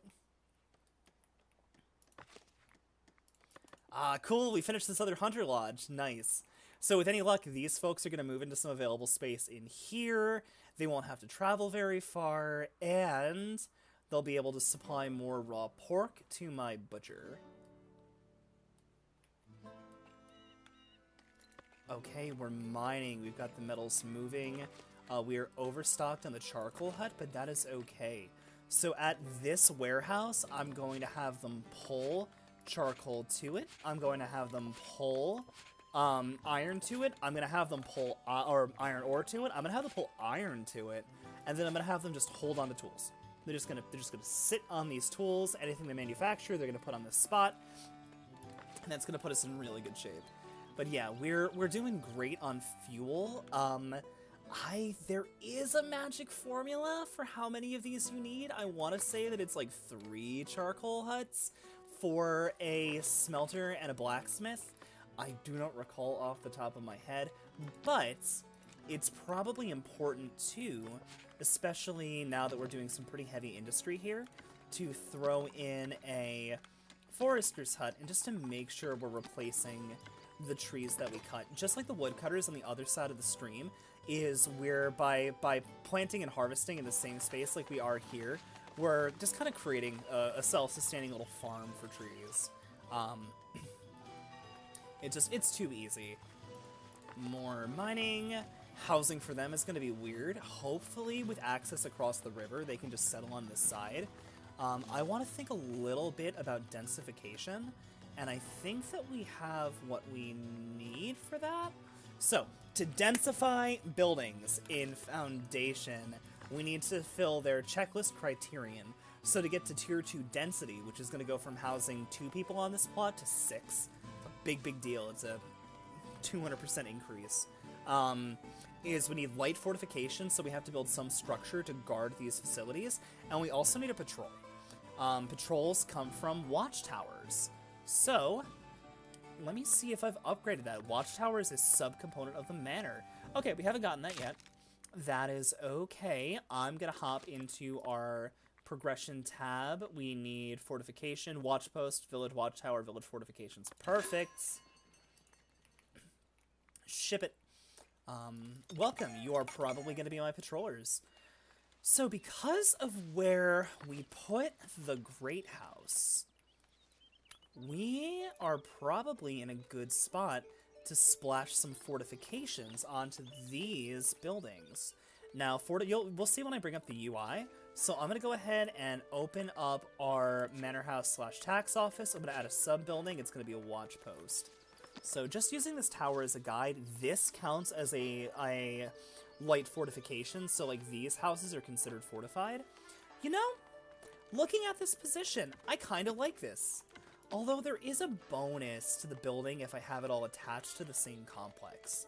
It actually gets like 1.5 times splendor. So the labor estate likes it if I make the main building nicer rather than building sub-buildings. We're going to do that. Let me go a little bit wider. But for now, kind of just want to tack this onto what we've got. So do I have a way to reorganize this such that... Oh, wait a second. This is all considered part of the same sub-building. It'll work that way anyway. Alright, let's go ahead and throw up a nice little tower. That's going to cover... we got 4 here. 4, 5. Nice. They'll reroute this road to get around it. The tower is what actually provides the fortifications. These buildings are what essentially create room for our patrollers to work. They increase the maximum allowable staffing at these buildings. So I don't mind going a little bit small to start. Total of 9 size. Let's tack on... Can we tack on a vestibule without this looking like garbage? Yeah, assuming they're gonna reroute that road. There we go. And let's throw one of these right in there. It's a little clippy if you zoom in super close. I don't love that. I'm gonna go ahead and throw this here instead.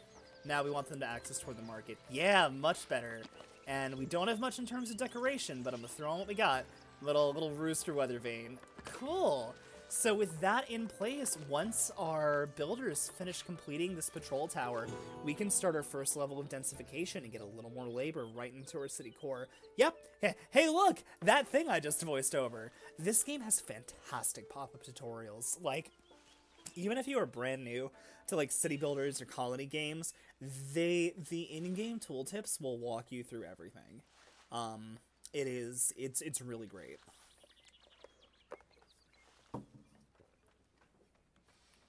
Okay, those construction requirements aren't bad.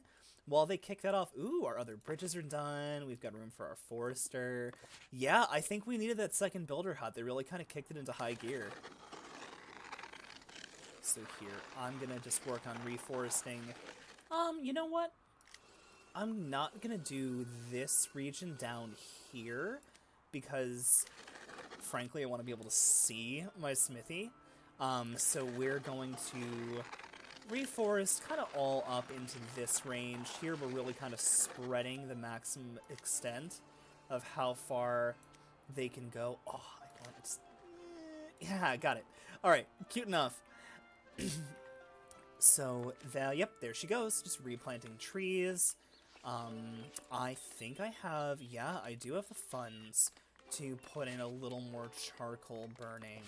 So knowing that we've got labor and that's going to be a requirement, I'm going to go ahead and do that. So I want to put these just far enough away that they don't conflict with each other's, like, mode of egress. Like, I don't want to block off this entrance point, which is... I wish it showed it here. So this one spills out in that direction, that one spills out in that direction, this one spills out here. So we can actually kind of get these piles really close together.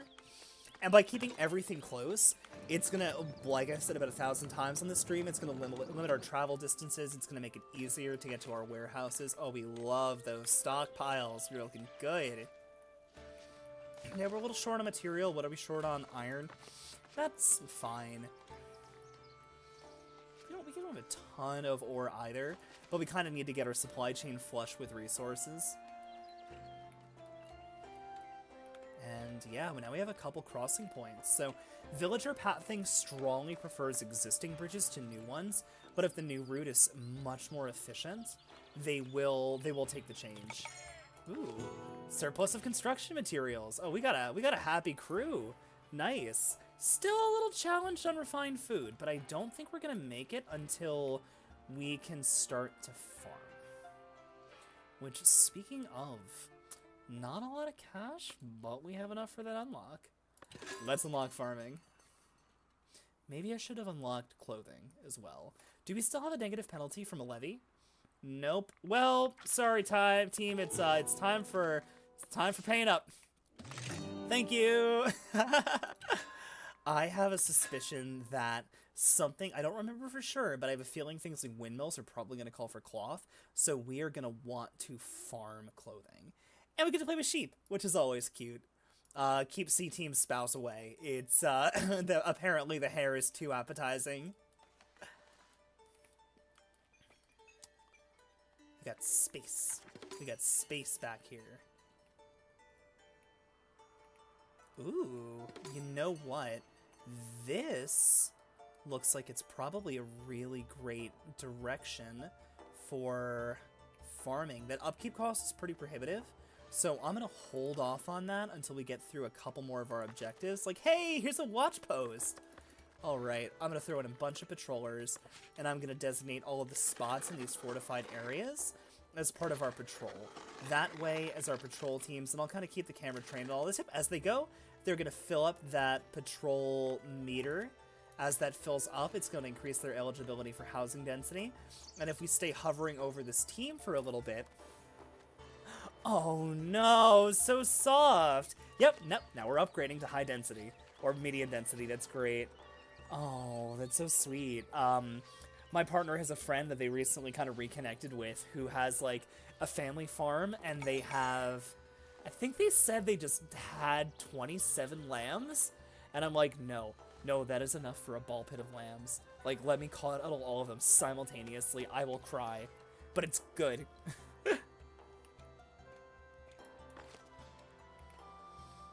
I'm gonna also assign 2 watch people, and what this does is when talking about fortification for our buildings, we kind of have 2 modes, as we've got active fortification and passive fortification. There's more fortification that can happen through the military estate. I haven't played with that much yet. I think this might be the playthrough to do it, but this village watchtower is an active fortification. It's going to cover, actually, because I want to really kind of slap one right here, because if we're going to put farms out there, I want to make sure that we've got ample housing, because, you know, art imitates life, imitates art. Oh, that's a good arc. Yeah, is that farming is extremely labor intense, so having dense housing by where we do that is going to be really, really handy. The other option that we have access to is passive fortification in the form of walls. These just, they make the whole enclosed area fortified. No watchers necessary, no patrols, no upkeep. It's really, really great. Like, this has an upkeep cost. This doesn't. However, these take a lot of resources to build. And they kind of box you in, and I don't quite know what shape and form I want my civic core to be yet. So we're going to go with just throwing up a watchtower, really only building the housing we need, and then figuring it out from there. Ooh, aha, we have more jobs than people. Excellent. We are now a town. Excellent. Granite Home is now a town. Probably because we started getting some of this denser housing. That's great.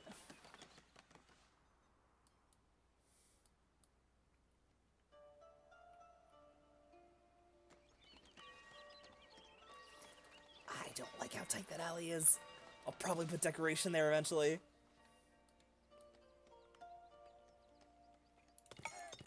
Alright. I want to take a peek at my tax policy and see how we're doing. So this has a 5 happiness penalty at a rate of 6 coins per serf per month. If I'm willing to eat 15, which is going to slow down our immigration slightly, That's going to go up to... Yeah, that more than doubles.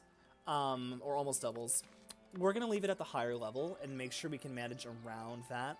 This really, like, the high 70s, low 80s isn't a hugely hazardous, like, taxation level or a happiness level. If we need to roll it back, we'll roll it back. But if we can just get enough cash flow that we can maintain getting a new territory and starting some fabric farming, then that'll put us in a really excellent position. I'm beginning to have feelings about the way that I'm managing all of this. None of them are good. I feel like this is a lot of territory to own, to be essentially devoted to one resource. It might just be the nature of the beast with farming. Haha, beast. Or with hunting, but I'm eyeing that. We might do some rework there. I want to look at my throughput for our butchery. So actually we're producing a fair number of resources. I think the labor constraint here is at the butcher themselves. So even though I could increase productivity by training them up, I don't want to expend the resources on that yet. So we're just going to slap in another butchery. Here I want to make sure that we're not encroaching on any of these houses. So like here, it's bringing these houses into the undesirable neighborhood status. We don't want that. So I'm going to go ahead and pack this right up. Actually, I'm going to pack it right back in here, right up next to our granary. Because ultimately, regardless of where we farm, we've set it such that this transporter is going to bring all of our hunted game to this granary. So having the butcheries around that is going to be a really big advantage. You're full of what? Berries? Good work. Excellent. Cool. Watchtower is established. Is it built? It is built. Are you upgrading?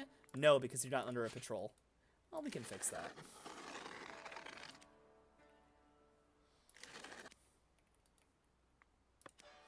More villagers. All right, celebrating the laborers. Oh, our happiness isn't high enough. They're gonna have a bad time. Now's not a good time. Now's not a good time. I'm eating humble pie. Well, we're floating an extra 11% penalty from that last levy. And if we balance our tax policy, we might be able to get out from underneath that. Yeah, how are we looking in charcoal flow? Excellent. All right. Workflow at the smithy is smoothing out. That's great. Yeah, stone, we're fine. Wood, we're fine. Cloth, not making any that's scary, but we could soon. Planks, in sight. Upgrading houses just eats up a whole ton of planks super duper quickly. You can see for each one of these upgrades, it's going to consume 20. The next level is even more than, I think from 2 to 3 is like 60 planks and a whole other slew of resources. So that's why we're going to look a little bit low here, but that's okay.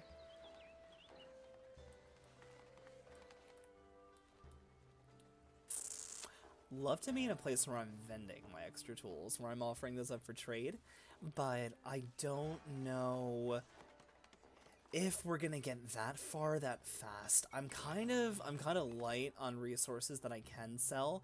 What I could do in theory is go really hard on this fishing villa and start to vend those to the church. You know, how much fish do we have in this lake? Oh, there's a lot of points. Yeah, we're gonna start fishing. We're gonna start fish maxing. There we go.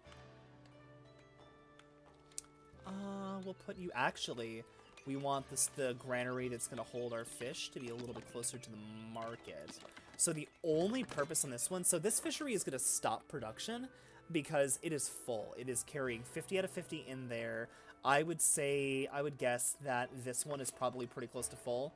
Yeah, 65, so like they need more labor to get stuff over here. But if I can put a local granary next to our fisheries, I can stockpile a butt ton of fish and sell off my extras. So I'm going to go ahead and set that up now in our resources menu. I'm going to go hop in. I think I've got the trade route open where I can sell fish. Yes. All right. 200. That is a great stockpile. We do not even have the space to do that yet. But once we do, it's going to give us plenty of room to keep our own folks fed and happy. And beyond then, we can just make some cash. It's not a huge amount on fish. It's not a huge amount. I think it's going to be like 25 gold per transaction. But it's something. With getting the second butchery staffed too, is we can hopefully turn more... Because we're getting enough boar. We're getting enough kills. And every one boar produces 5 meat. So essentially what we're seeing there is 2,500 like unrealized meat. But we need the labor to get through it.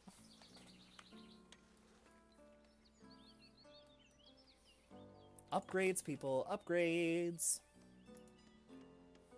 Ooh, there's that trader. What are you selling? You would sell me, okay, you're Northbury. So you're our tools, you're our fabric, you're buying nothing I'm selling. I would love to be able to sell meats, and I feel like if we carefully cultivate some of the forests up here in this corner of the map, we can get up to that surplus, but I don't... We need to eat that stuff. We're still kind of struggling with refined food. Yeah, we just can't keep it on the shelf. Part of it might be that we want more. We might want another stall.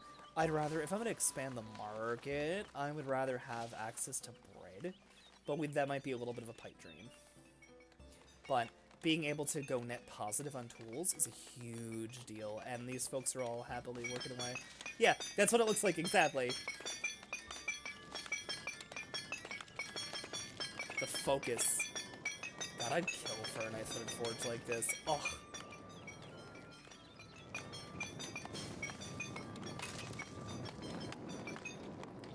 Get a critique. This little symbolic work in a silly city building game. I mean, I guess you can play with that ingot as much as you want.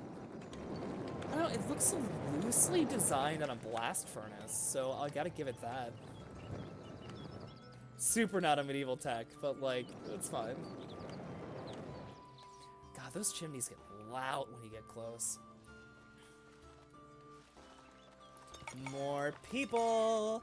Alright, I wanna... new stuff. Cool. I don't have the money. I'd love to do this, but we don't have the money.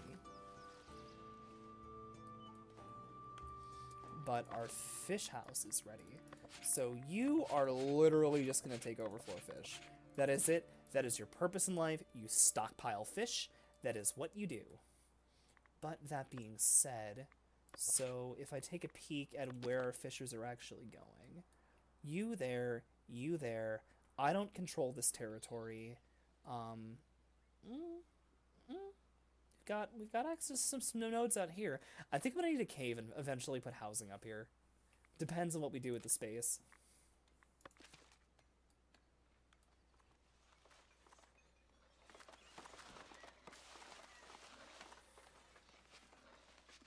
Yep, our housing needs went away. That's good.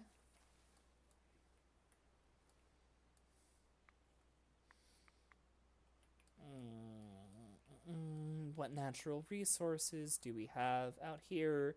Oh, it's Buttkiss because it's a flat map. Yeah. This feels like wheat fields. Let's set up a wheat field. Yeah, that's a fair amount of space. We can do that. Okay.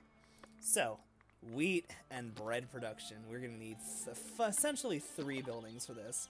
We are going to need a wheat farm. Oh,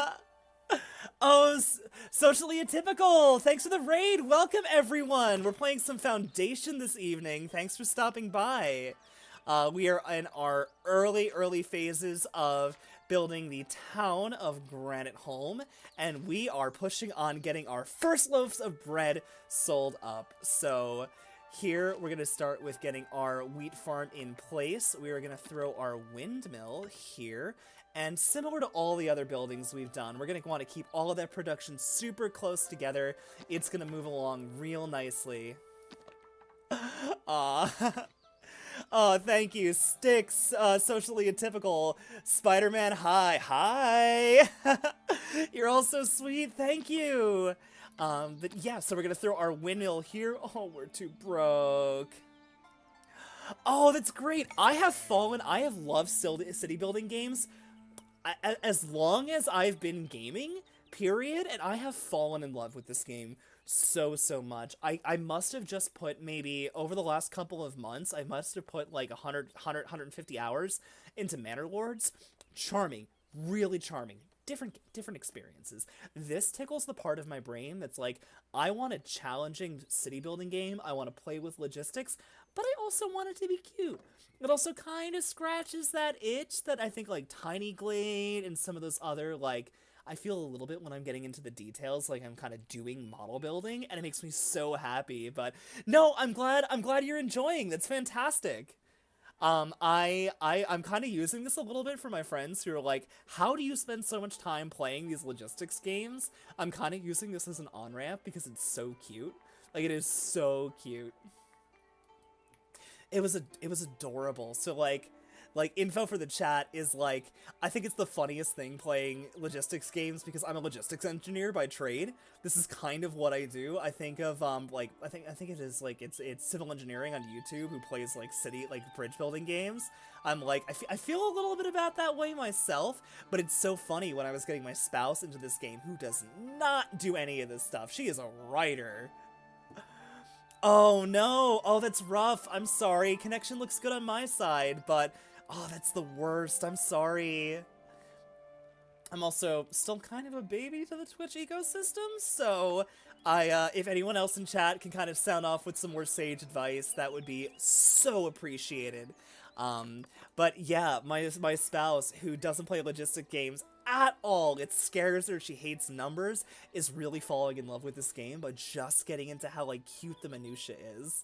I feel like for my chat, I might be like, because I'm getting so into the supply chain of it all, is I'm just, I don't want to take all the fun factor out of this. Oh, how am I? I'm doing pretty fantastic. I'm glad to be back in the saddle. I took a week off from streaming last week. We had a little emergency gallbladder surgery in our household. Everyone is fine. Everyone is healthy. But I'm like, Twitch is gonna take a backseat to this one. But usually I would play Magic the Gathering on Mondays when I'm like, you know what? Cozy game. We're gonna ease back into this. We're gonna have some fun. I do not need to get angry at a children's card game. But no, thank you for asking. How are you all doing? I hope you're well.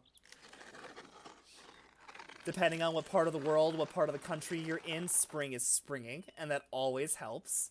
I always get just this massive, like, the daffodils and the crocuses, the irises start coming up, and I get this huge pep in my step. No, thank you. It was, and it's never easy, but I think, like, one of the biggest things that I can say that got us all through it, and one of the biggest things I can say to, you know, chat and folks here who are worried about a situation like that, is you gotta really rest on your support system. Like, take help from people. We had a family friend who helped clean out the house. He came by on his birthday to help clean our house, to make some room for, you know, her lack of mobility. We've had support from all up and down, and like and I think that's why both of us kind of left this experience in a really great spirits, is like we had a community that really kind of pulled through for us, and like not a dime needed, not a dime spent. We didn't need that kind of help, but like just being present and being available to support is so important. So like, that's going to be kind of my sage life advice for today, is that if you are in trouble and you know you need help, ask. You are loved, you are appreciated, you are needed, and you'd be surprised who's willing to pull in for you. It's really a blessing. And it's also good to have her back home and recovering with stupid cozy games. We're slowly getting those funds. We're slowly getting those funds together for our bakery. So we've got our wheat farm in place. We've got an adequate sized farm for 3 workers. Once we buy that upgrade, we can add some tooling sheds that adds a little more labor, which means more wheat, which means more bread. So I am eyeing that like a hawk, but for now, this will do. Every loaf of bread that we feed our villagers is one less shank of meat that they need to get by, and that's going to improve our food diversity so well. But Yeah, no, I hope everyone in here is doing well. I hope it's a good way to kick back together on the end of a Monday. I might have to readdress my usual streaming schedule because playing a competitive card game might not be the most relaxing thing on the first day of the week, but the vibes in here are cozy. I really appreciate it. All right, what do we got for money? We got money for our bakery. Tooltip says we have the money. Oh, might have to hit the levy button. I don't want to hit the levy button. You know, we're cash flow positive. I'm just going to be patient. So while they get constructing here, let's see what else is going on. This is going to be up and running. The windmill is going to be here real quickly. You know, we can't do a bakery just yet, but what we can do is we can throw in a granary here to help kind of smooth out our production on the wheat side. This is so troublesome with wheat is that it just the stock is seasonal. It's like every other vegetable. Like life imitates art imitates life. It's like every other seasonal produce. There's going to be growing periods and lean periods, but we really want that windmill and that bakery to be cranking full time. So we essentially need to overproduce during the grow and then hold on to resources. So having granaries and having a little bit of extra holding space just for our raw wheat is really helpful. And like these things practically don't cost coins. They don't cost gold. I mean, I think they do. I think it's like 10. Yeah, they're 10 gold. It's peanuts. So getting that will kind of, one, we're gonna need it anyway, and two, get the labor there. Start stockpiling the wheat. It's easy. We have room for millers. Do we have any more migrants? Yes, we do. Now that that's painted out, I'm going to go ahead and remove the zoning UI, because why ruin this beautiful landscape with all those splotches if we don't need to? Yeah, we're going to fully staff this thing. This is going to overstaff our windmill for our farms. I want to say that, like, for every one mill, like, every one, miller, I'm like, what is the profession? I'm like, miller, one of those European names that shows up as last people names, of course. But for every, like, one miller we've got, we're gonna want 2-ish wheat farmers. So, like, this is dramatically excess staffing. But as far as I'm concerned, it's gonna give me a realistic view of how much housing we have on this side of our town, and that's gonna help me kind of plan my space out a little bit more effectively. Alright, that's up and running. Let's do a little bit of a sweep over the rest of Granite Home. So here we have, yep, Manor House is looking good. No real big changes I want to make here yet, but we've got some really nice patrol coverage. We've got these houses have all upgraded. Oh, look at that available housing. We love it. Housing surplus, imagine that'd be nice. But yeah, we've got a nice housing surplus here, so we can do a lot of development kind of right in our town core. Eventually we're going to want to bring, like, the market online, maybe pull in another transporter to help facilitate food moving around. Might be eyeing a tavern soon, so all of that's going to be super swell. How are we looking out here? We are capped on charcoal, so we're in a good position as far as metal production goes. I'm going to keep an eye on this. As we accrue currency, I might want to throw in another smithy or another smelter just to kind of keep those bars moving. Tools are a big gate for building in the early game, but honestly, late-end construction doesn't need, relative to the total basket of resources that you're going to buy, you don't need a ton of tools. So we're going to kind of shift a little bit down the line to using more of that metal for things like cups and wax and candles and all of that goodness. But for now, I'm going to leave it because I'm going to pause. I'm going to pause because I just saw us go up and over and under it over 50. And I'm going to take that money and I'm going to place our bakery. So the bakery doesn't incur an undesirable neighborhood penalty, so we can kind of just tuck it in with our other buildings. I think because, yeah, this watchtower range is going to cover us throughout this region. Funny enough, I'm actually going to put our bakery behind it. Our bakery doesn't care if it's fortified. Aw, thank you so much. No, thank you all for coming in. Have a wonderful night. I appreciate it, especially as, you know, a small-timer newcomer. I really love getting the chance to share this space with your community. Thank you all. Have a wonderful night. But, yeah. So I'm gonna actually kind of like, we don't need our bakery to be in a fortified region, so we're gonna kind of stick that behind the watchtower. I think we've got a little room where we can get cheeky and sneak a little more housing in here. There we go. We're gonna paint that in. They might move in, they might not. They're probably not gonna build more houses until these are all filled out. We're getting a little close. Keeping in mind that I want to move in probably another 9 to 12 farmers, this is getting a little tight. It's getting a little tight. It is killing me. It is killing me in the early game that I don't have the disposable currency to do decorations because, oh my god, they are the cutest little thing. Sounds like I gotta get good and show off.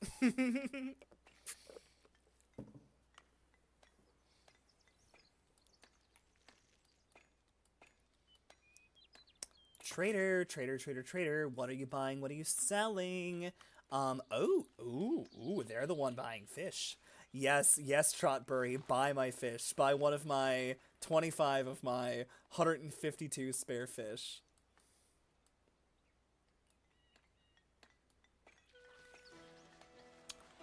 Our stone production looks fantastic. Spiritually, you're completely correct. So I had mentioned before, like, one of the other games is kind of like in this whole ecosystem. Manor Lords is a little more combat oriented. There are guards, there's military units, there is kind of an RTS aspect to it.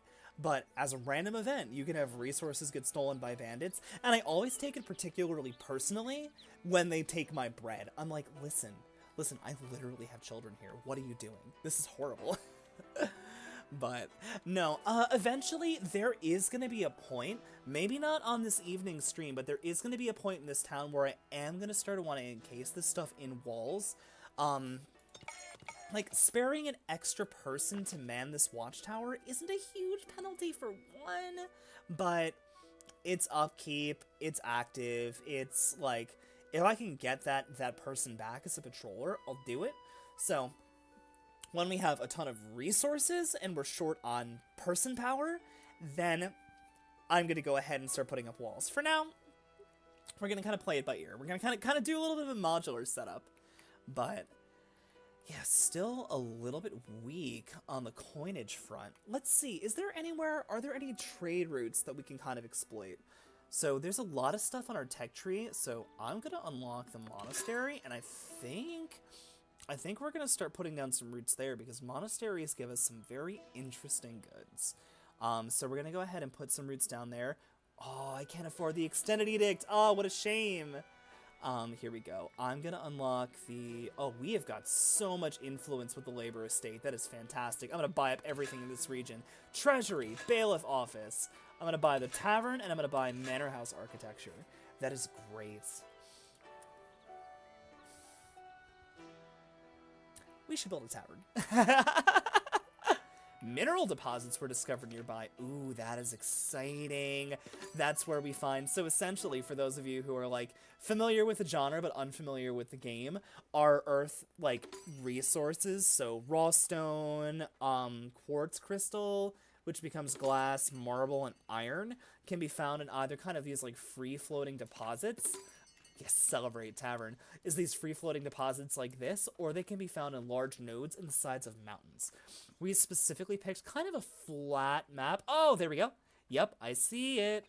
There we go. So these three are like big mines of some sort. They have massive throughput. They can have really exotic materials. They can have gold. They can have gems. We are heckin' gone away from being able to build into there, but it is an option that we have eventually. Mandating the bailiff. Yeah, we're gonna do a bailiff. And yep, I will also eventually build a monastery. Yeah, so okay, the bakery is open for business. One critical thing I didn't think about is, what do you need to bake? You need flour. We got that. You need water. So we're gonna go ahead and slap this well here. Wells have infinite supply and cost like nothing to build. So I'll just put them for any of our like water consuming buildings. So bakeries, breweries are gonna be this way too. I want to make sure that there's just ample water supply for this stuff. Cool. Oh, look at the little trader go. Northbury? Haha, I remembered. Okay. You would have bought planks from me if I had planks to spare, but that's okay.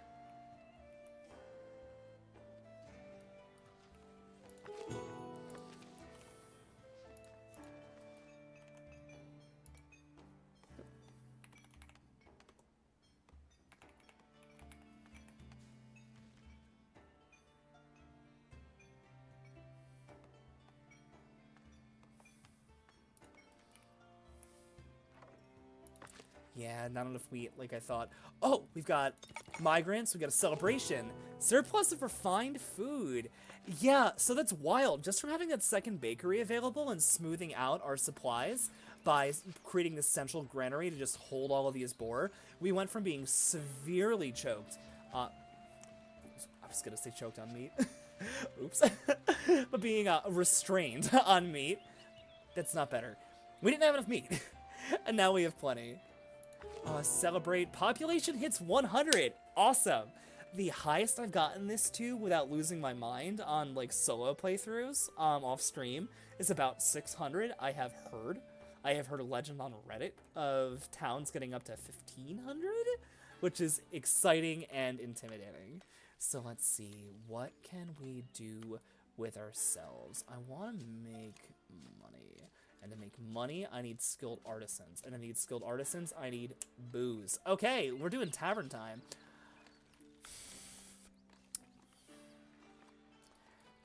This is a nice parcel of real estate. What am I holding here?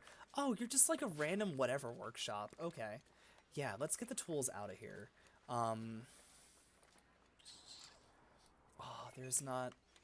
Oh, but if I put my tavern here, I can improve access to the folks who are off in our little mining village. Yeah, I think this is going to be our spot. And, you know, half the time when I design taverns, they end up being kind of a campus anyway. You'll see what I mean. So tavern is a new monument type. We need a couple of things to make this thing function. So first things first, we need a tavern lounge. This is just like, this is the main body of our tavern. This is where people are going to come. We also have a couple other decorative building options that came with the tavern. That's going to boost our renown with the labor estate, and we love them. Remember, what do we say, chat? Solidarity. Thank you. But we love the labor estate, so we're going to build some nice and attractive buildings for them. So for this public lounge, all it needs is a building and a door, but the larger the construction, the more people it's going to fit. So I'm going to go ahead... Your canopy. Dormers. Yep. We put a little decorative stuff on here. We love some dormers. Let people know where they are. So we're going to slap in. I get to do a little bit of the fiddly decorative stuff. So I'm going to go ahead and slap a signpost there. Tavern banner? Or I like the barrel banner. It's a little more cute. I'm going to kind of keep some of this space open in mind for more intense decorations, but for now we're just going to get this building up and running. So that gives us our tavern to begin with, and that's where people are just going to kind of hang out. Next we need service counters. Service counters are the places that we actually serve our alcohol from. So for that, I think we're only going to serve one type of alcohol for now. We can make berry brew, which I guess is... I don't know, kind of sounds like a hooch, like a moonshine, is we can make that with berries, and we have those in spades. So I'm going to go ahead and put a... See, that's the thing, is I like the refined nook, but I don't like putting a tiled building up against a thatched building. So I'm going to go ahead and settle for the thatched nook. I'm just going to slap it on this side, because the service counter has kind of internal access. It's joined to a building with a door, and it's got all of that green space. Then, folks, like, we've got everything filled. So we finished the service counter with, like, a single room. I love that. So we've got that piece. Next, we need to actually brew the alcohol. So eventually, over the life cycle of the game, you have access to 3 different sources of alcohol in increasing difficulty of obtaining. You've got berry brew, which is made on-site from berries. You've got beer, which is made of wheat and hops. And then we have wine, which is a pretty endgame piece of, like, luxury item from monasteries. We're going to start with berry brew. It's still going to fill that need. So I'm going to go ahead and borrow from my local breweries and do all of our work on site. So the size of the berry brewery determines how many brewers can work simultaneously. So I want this building to be fairly large. I'm going to shake up the design a little bit as we're going to go kind of catty corner there. Let's move you on back. I like that height. I really like having that distinction between the solid brick and the, you know, kind of the, I want to say this is probably plaster. This is supposed to be plaster and thatch top, so I think that is super cute. As in art, I love dormers. I don't think I like the double dormer here, so we're gonna kill those. I would decorate with more if I had a higher variety of decoration, but we're gonna get there. So the only thing we're missing for this building to function is it needs a chimney. A lot of our sub-buildings that kind of do the job of like a kitchen need a chimney. So I think, ooh, I like this. This is cute. Aw, yeah, just super minimal. Hitting the button, building the campus. We are doing some brewing. So that is going to make our berry brew and serve it up to folks, but it's not gonna do a ton in terms of actually storing the product. There's not a lot of room for it on site. So just like everything else we've done today, we're gonna slap a granary, and they can kind of share with this stone pit. I'm gonna slap a granary here. Eventually, we're gonna store berries there. And you know what? We've got enough to be feeding a small population, but I don't know if we've got enough to be brewing as well. I know that we've got access to all of these berry bushes kind of in this little encirclement, and I don't really plan on removing this. I'm gonna throw in another, gathering hut.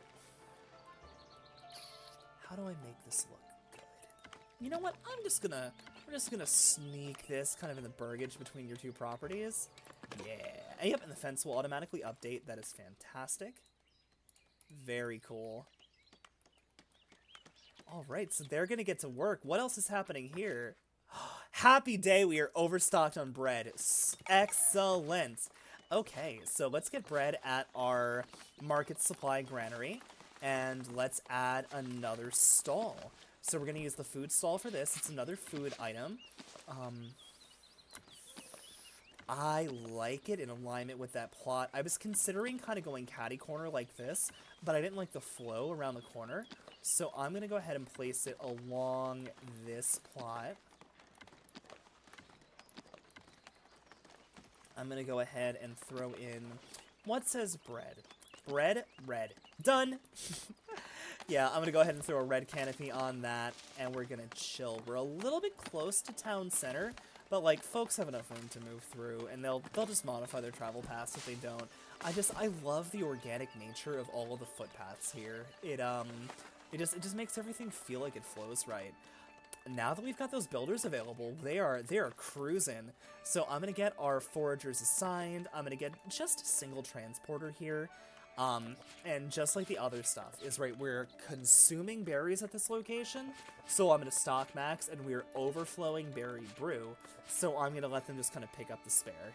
So they'll prefer to leave the berry brew in the tavern, but that's okay. And they got that market stall done quickly too. Okay, so we're gonna assign Snore here to work this stall. We're gonna get some bread stocked. Do we already have bread moving through here? Nice, yes we do.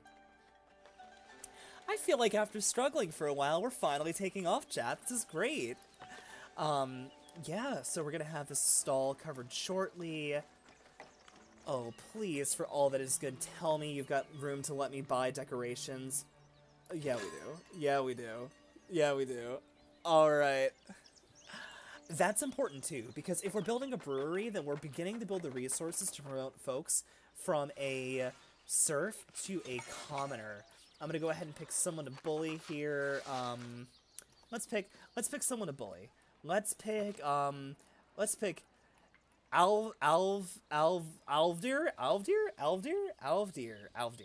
the market tender.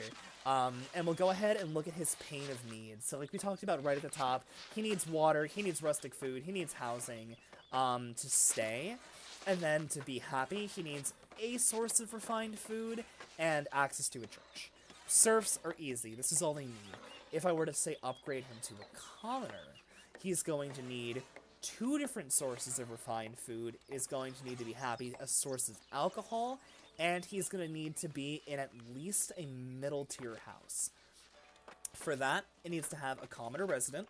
Easy, promoting them will do that, but we also need beautification. We need to make the area actually look nice, and that's like villagers will leave, or commoners and residents will leave if their area is not beautiful enough. I get it.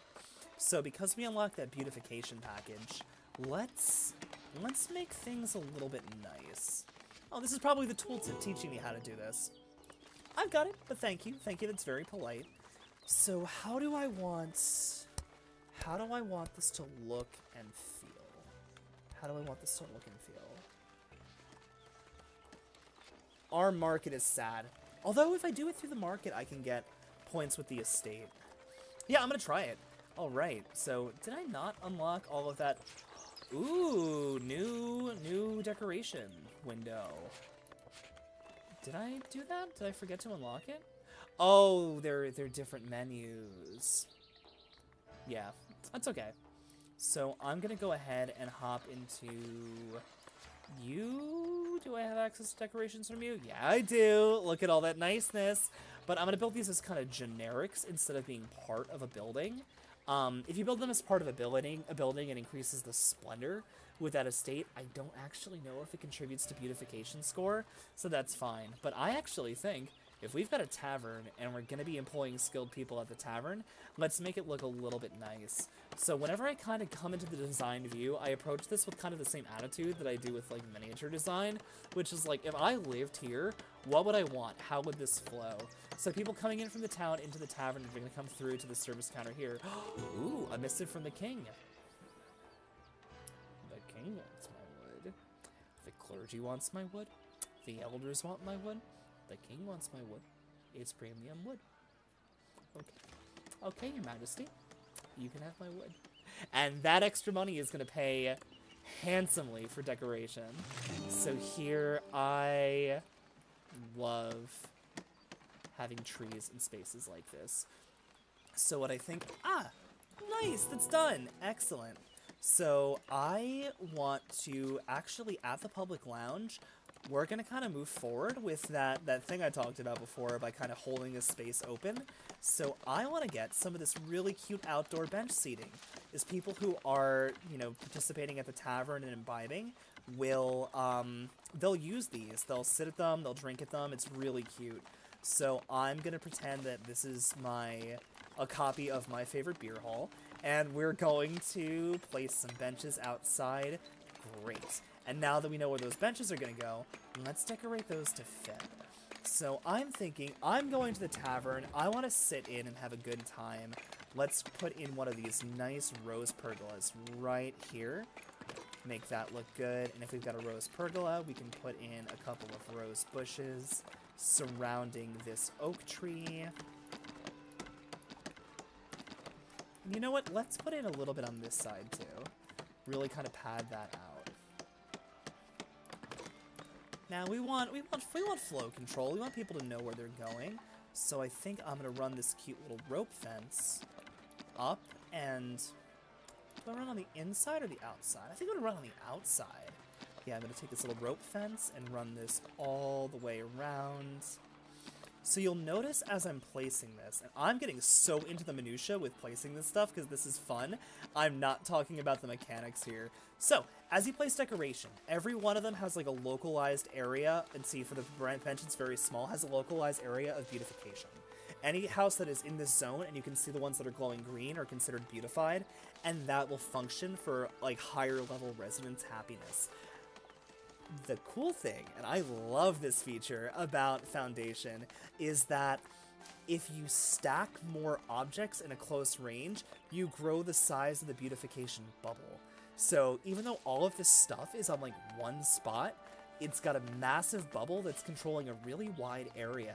And I think that that's so cute because it mechanically rewards you for creating, like, essentially here we're designing a little scene.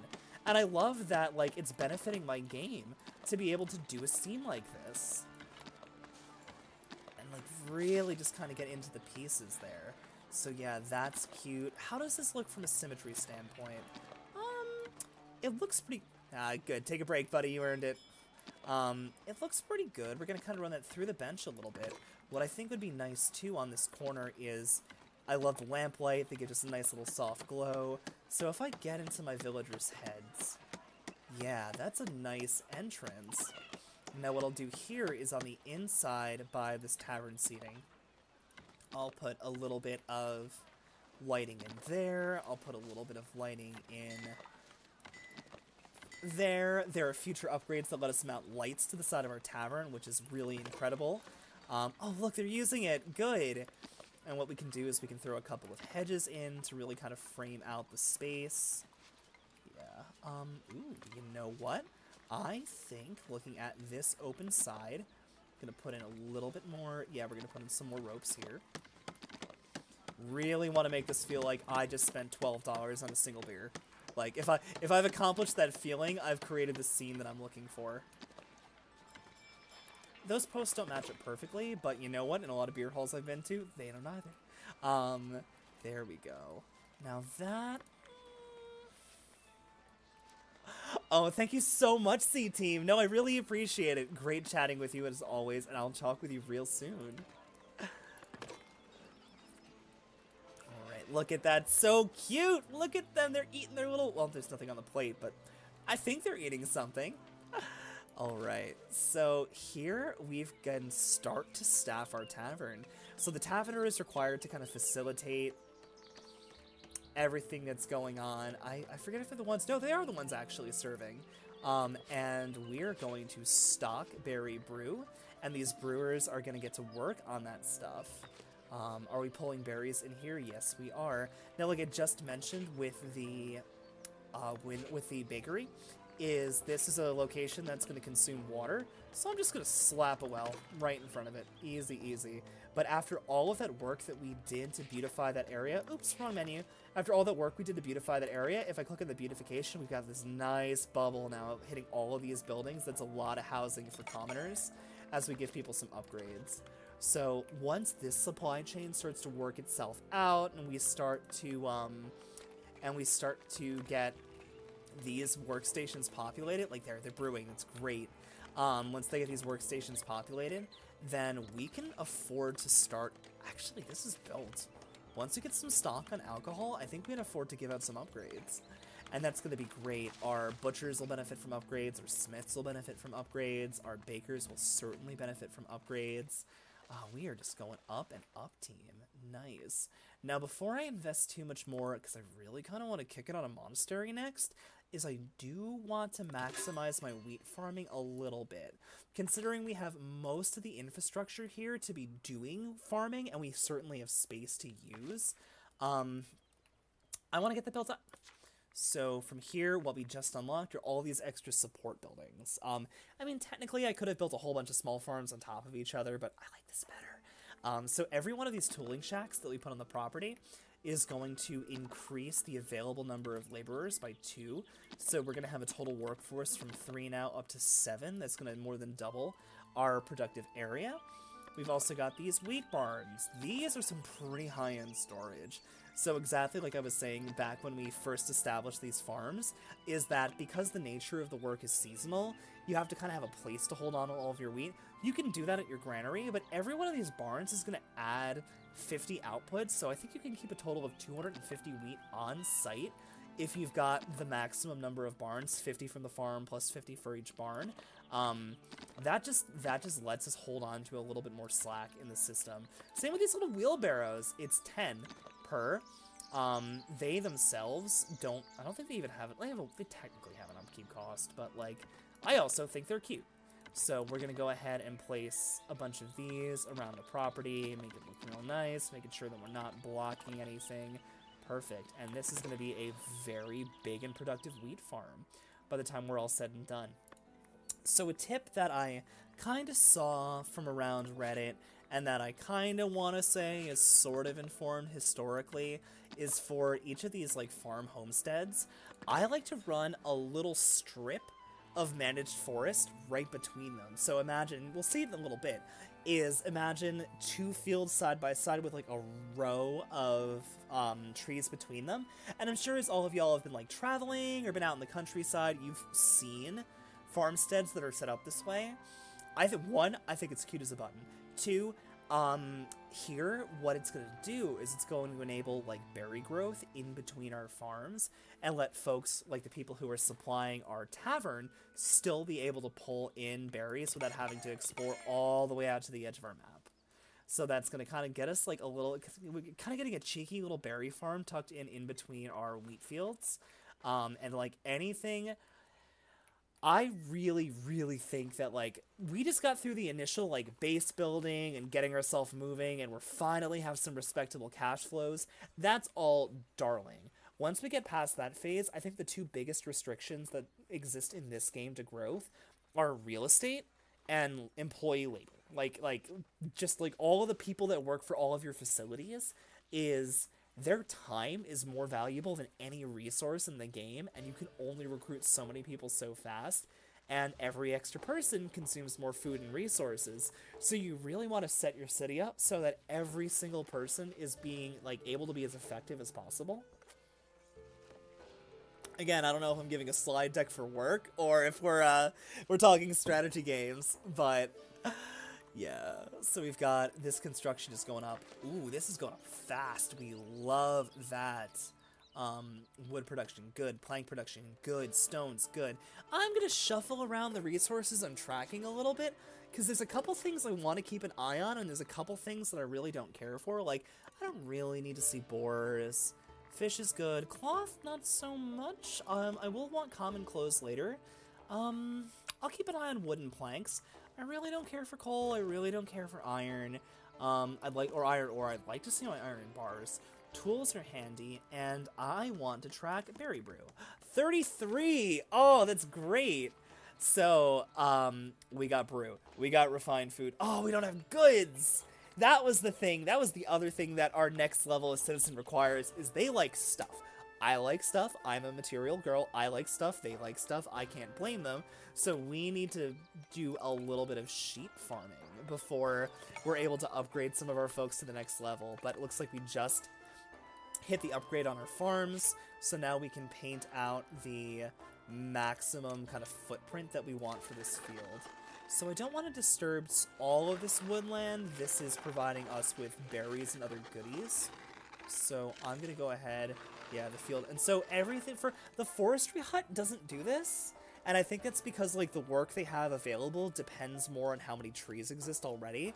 But for any of our other farms, we can see this tooltip at the bottom of our building that says that this is too small currently for the number of workers we have. And I found this to be reasonably accurate. Like it doesn't misestimate too badly. So here I want to finish this a nice kind of square field. We're now adequately sized for the number of people. All this red zone means that we've got resources on here that are going to prevent us from actually using this field. So I'm going to go ahead and remove them. I do not care about... I care far less about wasting trees here than I do in real life, because we can replant these very quickly if we need to. So I'm just going to clean up our fields, get all the garbage out of there, and that's going to move along super well. Now let's think about sheep farming. So we already unlocked that. I'm going to go ahead and just grab bigger warehouses while we're staring at it. But let's get into some sheep farming. So how are we looking on real estate? I want to devote this portion here to more wheat farming. I'm a little bit concerned about my upkeep cost, but... Oh, this territory is actually in decent shape for this. Maybe? Maybe? Like, all of our adjacent territories are so awkwardly shaped. Can I give up this region to farm sheep? I do want these serfs. Excellent. So this is a lot of our hunting grounds, but this whole region is hunting grounds. And importantly, if we put artisans in here, they've got good access to our services. So I think I'm going to split these hunting grounds. I'm actually gonna, yeah, I think we're gonna do our sheep farming from there. So again, it's kind of very similar to our wheat farming. There are 3 resources involved in making shirts. We need wool from sheep farms, we need cloth from weavers, I think, and we need clothing from tailors. So I'm gonna start off with our sheep farms. Goods production. Reading comprehension is critical. Now these farms do produce an area of undesirability, so that's kind of why I wanted to pack this sort of in the back. Is like, this is within range for the people who work here to be able to get to their jobs and whatnot. Oh, and we can bootstrap off of this existing warehouse. Oh, that's great. But yeah, so I want to give this in range for people who live in this region to be able to come here, but I don't want to like really infringe too much on this area. We can, based on these buildings, we can get a little bit more residential here. I kind of want to see if a plot populates there, but because our housing is dense-ish and we have room-ish, we might not need all that.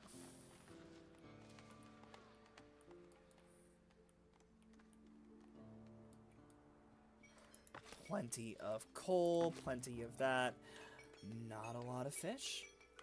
We're eating through our fish. How do we get more fish? You get more fish by fishing.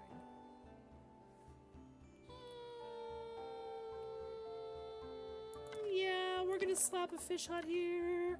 I was being a little reticent to do this because there's kind of a long range between this and the fishery point. This game loves to throw pathing errors for its fishers, and they annoy the heck out of me, so I've been trying to avoid it.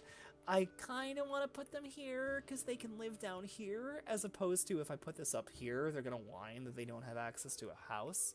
More work. Excellent.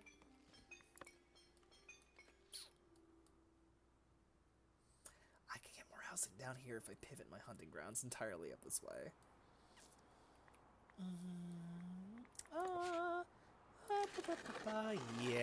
Yeah, let's do some consolidation. So here I'm going to go ahead and just kind of trim this up. This region has seen, this is a little suggestive. So this region down here is pretty much tapped for boars. It would repopulate if I give it the time, but I really would like, considering we've got so much industry on the coast, I'd really like to get this space back for houses, for residences. This narrow strip is so bad for efficiency that I do not want anything to do with it. So we're going to stop repopulating trees in that region.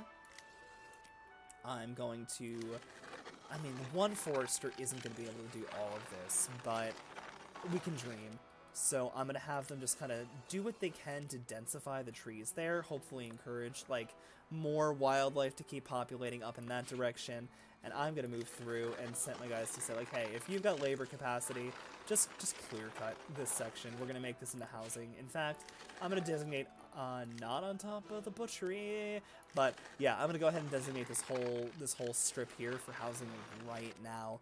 Because as we keep developing, especially if this kind of becomes our seat of industry for producing things like basic goods, then we're going to want housing.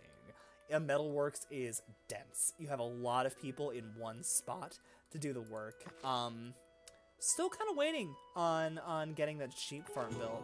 Surplus of advanced materials. It must be my planks. Oh, that's great.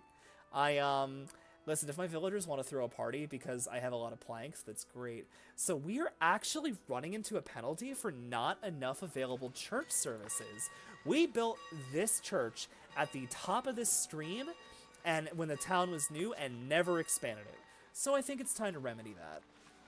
So I think here, do I just want to run another? Yeah. So what I'm going to do is I'm going to run and think a nave into the back. Let's do some chapels too. Can we make this look good? There's a lot of connection points. I kind of like how this is shaping up. We're not even though. There we go. Okay, okay, okay, okay. I'm gonna elevate this back section a little bit just to give just the tiniest bit of variation. Oh, I hate that. Much better. A little bit of variation from the front. We love accessibility, so I want to pop a door on the back. And now we have a couple of objects that will actually contribute to our splendor with the church estate. Yeah, that cross is a little broad for that dormer. I'm gonna do wooden cross is 1. This is 3. I have. Oh, this costs tools. Oh yeah, we're gonna do rustic wooden crosses. For horizontally aligned, I'm gonna do those. Let's put you on the steeple, you in the front, you in the back. That's gonna net us a clean 6 renown with the clerical estate. But I think we can do better. I think we can do better. So let's devote a little shrine and sitting area to this spot. So here we go. Our little saint that we're admonishing here. It's gonna get adorned by flowers. We're gonna put a nice little tree directly opposite to him in this courtyard. Do we have money? We have 174 coins, and I'm gonna run with it. I love the flower, the rose bush object so much. It is so useful because it is bushy and not in like a planter. You can get this thing to snap to anything. You can get it as a clip, and it looks excellent. So I think, you know, while we were meditating on the likeness of Saint whatever this person is, we're going to go ahead and put some benches here. Give them a little bit of seating space. Just kind of create a welcoming area. I don't have fountains yet. I wish I did. Let's throw a nice lamppost right at the front of the church. 24, this will get us 24 splendor with the estate. Let's decorate just a little bit more so we can get right up over that line. I feel like it's not in the ethos of this area to have a barrier. That just kind of feels wrong from a church perspective, but we don't have a lot to work with.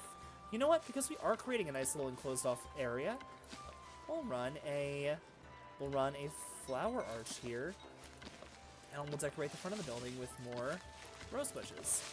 30 splendor with the clerical estate. Yes, give God what's his and give him a nice church. My villagers are going to love that, and once they build this up, it's going to increase its capacity for attendance significantly. As I'm sitting here splitting hairs over 3%, but like, definitely because some of these systems in this game take so long to like fill up, essentially, is filling up your supply chain takes forever. I typically see something like 1 or 2% penalty as kind of a canary in the coal mine. Like, that's going to become 10 really fast if I don't get on top of it.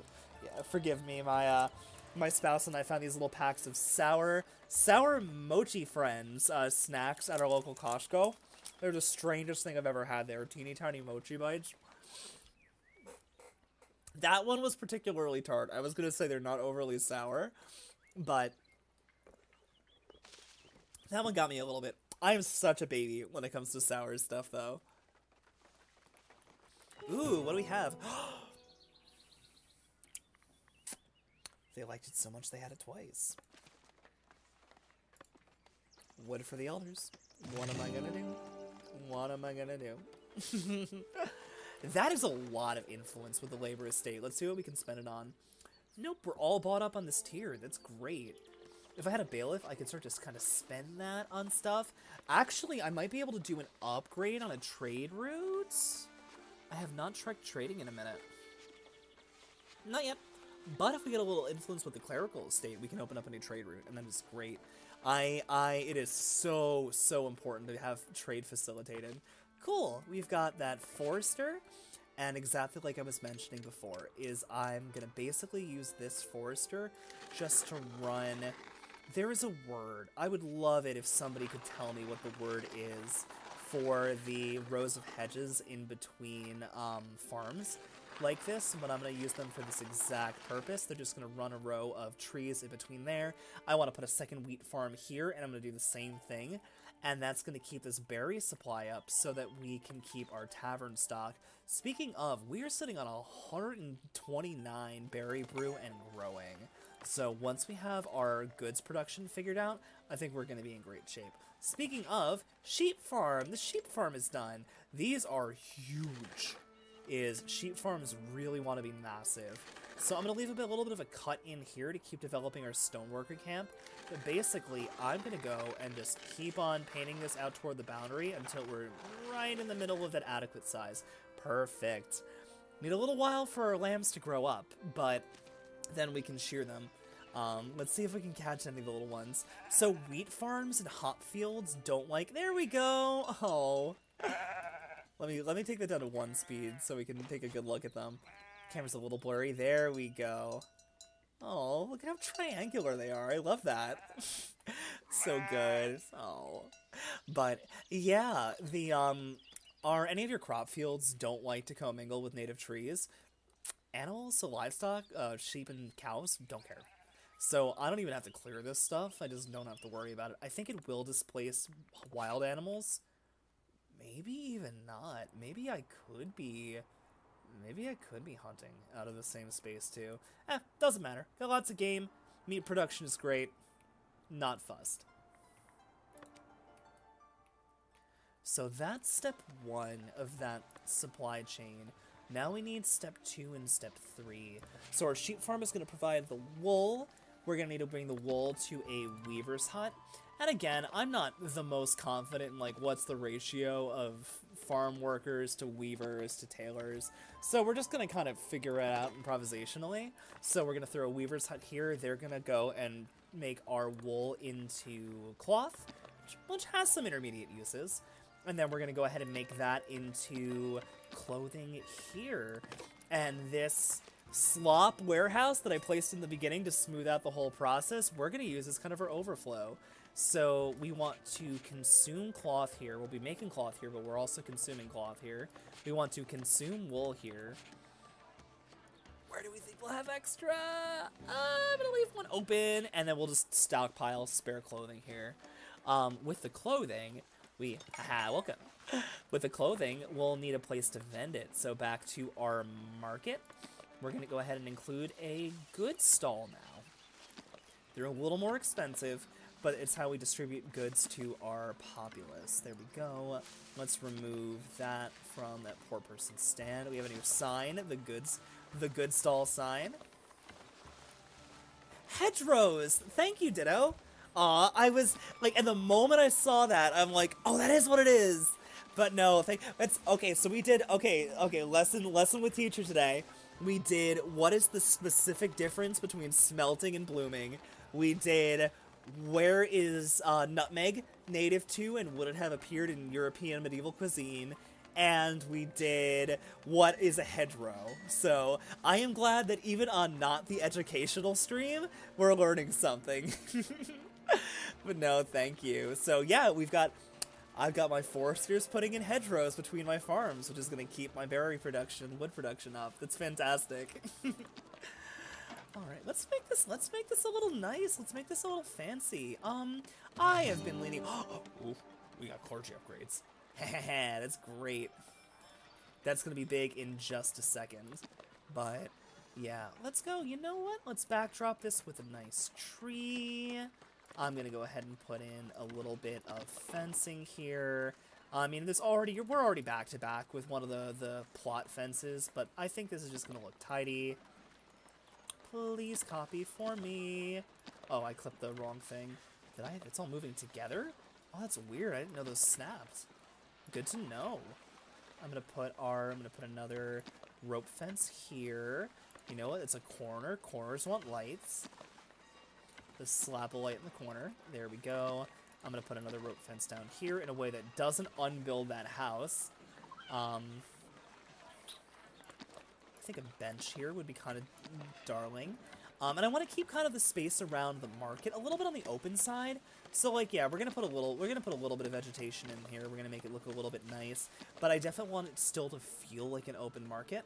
I'll go back and do some of these other buildings as we have funds, because 110 coins is a fairly large amount at this point in the game, but Isn't that just darling? And this does contribute to our labor estate, or labor splendor. But to answer a question from before, does it count for local beautification? It does not. Okay, so we kind of have to choose if we want to decorate or if we want to contribute to the estate when building our directions. Or build not directions, decorations. Cool, how are we looking? Weaver Hut is well on the way. Goods Hut is well on the way. How are we looking on service? Oh, we almost doubled our capacity. That's great. Also, Village Priest. I think she's due for a promotion once we have everything together, because there's nothing more than the High Priestess needs than berry brew at the tavern. Let's see what we can buy. Extended Village Edict 2! Alright, let's look and see what our edicts do. So these are big. We only get 3, and they're very impactful. So what's going to help us the most here? So, contractual wage.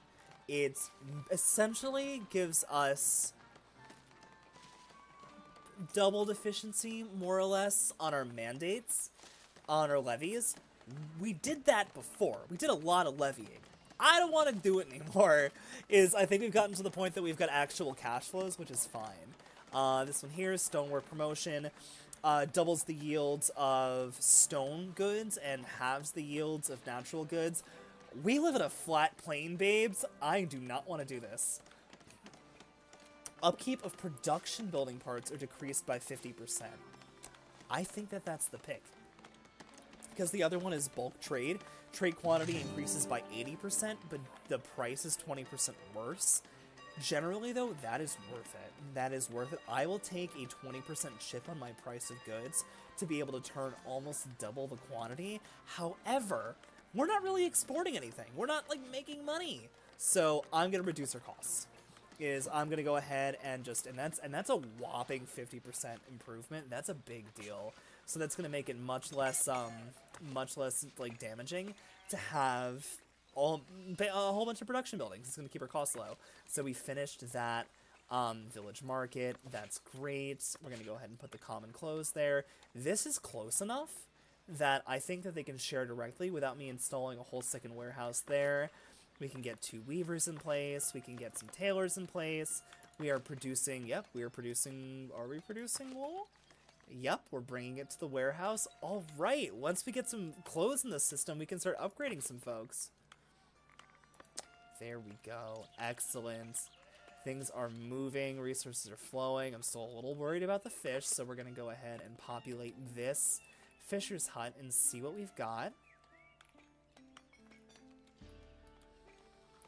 Alright. Let's zoom it out and take stock. Needs? Everyone's needs are met. The only thing that they're upset with is taxes.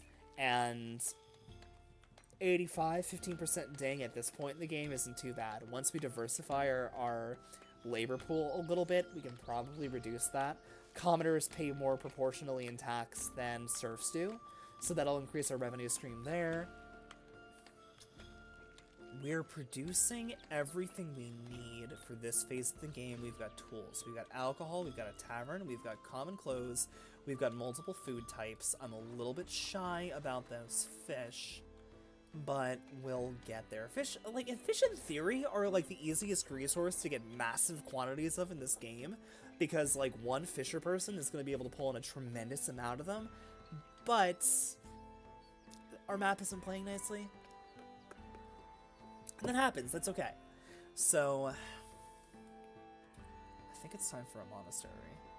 I think it is time for a monastery. We have to save up a little bit because do we want to put them on the other side of the island? Oh, that's compelling. Oh, that's compelling. I just said at the top of the stream, I love putting monasteries on islands. Oh, that's great. And we can face our entrance in this direction and run a bridge here. Yeah. It's all coming together. Excellent. Yeah. And funny enough, monasteries have apiarists, and apiarists have wax. And wax combines with metal to make candles. So if I put that next to our ironworks, then ooh, yes, I love this. Okay, So we need to get there. I'm broke. All right, what are we looking at in terms of our resources, and how can we shore up what we're making a little bit? I can vend berry brew. I can vend berry brew. There's no reason to stockpile all this much. Do I have someone to vend it to? That is always the question, is do I have someone to sell this stuff to? I am all over the royal book. I can vend meat. I'm gonna vend meat down to 200. I don't know how much we're gonna get there, but if we kind of ramp our production a little bit, we can get a little more cash. I generally don't love selling food, especially in the late game, because like you need so much of it in your system to keep them satisfied that I don't have a trading partner that can take berry brew. Oh, that's a shame. What do we need to go for it? So we're stockpiling shirts. We'll be able to unlock trade with middle soon. Oh, North Bury middle. That's cute. That'll let us sell clothes. And if we focus on clothing production, that can give us a lot of excess goods. They also buy fish, which means we're going to have another person who can come by and do fish. They buy tools. I don't know how much excess we're going to get. And then these other resources are glass, marble, barrels, and jewelry, none of which we are anywhere close to. So I think I'm going to keep an eye here, and I actually think I'm going to scale my... I should be tracking bread. I think I'm going to scale our bread production a little bit, because looking at it and saying, you know, I was getting ready to start progressing us, and we've only got like 21 loaves of bread in the bank. I don't like that. So I think we should, instead of rushing ahead to buying territory for a monastery, let's get a little more oomph out of what we got. And I think that's the best way for us to do that, is to put in another wheat farm. Yeah, this is fine. We'll put it on the opposite side of the hedgerow. We'll put it on the other side of the hedgerow. We'll place it here. I'm going to go ahead and put our other tooling shacks kind of on this side. Not that it matters hugely. I'm going to leave the iron node intact. Will I ever... the red glow of angry. Am I ever going to tap this iron vein? I don't know. But I like to leave, like, the nodes are so much more sparse and they can't be replaced that I would rather just not sweat it. I will remove the trees, though. Yeah. It's a very thin farm, which I don't like. It's not hugely efficient, but, like, there's a lot of travel back and forth that they have to do. But it's the space we've got. Like, we're not utilizing the space, and that's kind of the biggest downside. Oh, we never populated this. Okay. I did buy Granary Expansion, too. So we're going to go ahead and place these ancillary buildings here. So if we want to, we can really ramp the heck out of our wheat production and kind of go crazy populating everything. So we'll get that in place. I'm gonna let you cook. I'm gonna let you go. What else are we looking at? We are overstocked. What are we overstocked on? Wood? Totally fine. Here, wood is actually a fairly decent trade resource if we get scaled. So I'm going to go ahead and really increase our storage capability here.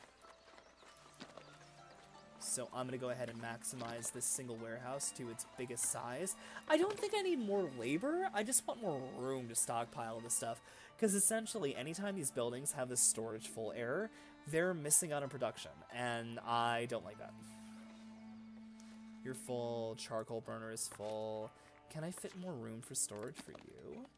Please, please, please, please, please, please, please. Oh, I've got room here. Excellent. Okay, nice. Room there. Haha, look at it. It's going to increase our upkeep costs slightly, but it's going to give us a little more, like, elasticity in our supply chain.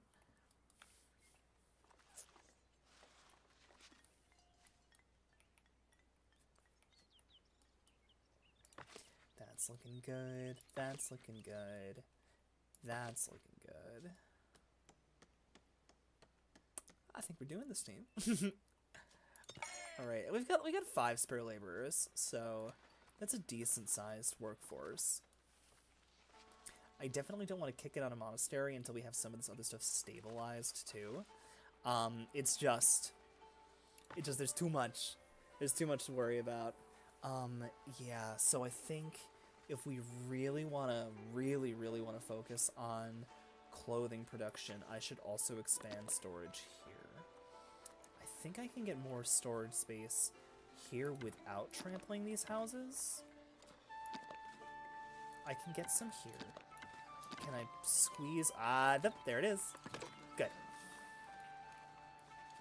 So I could run another sheep farm up in this direction.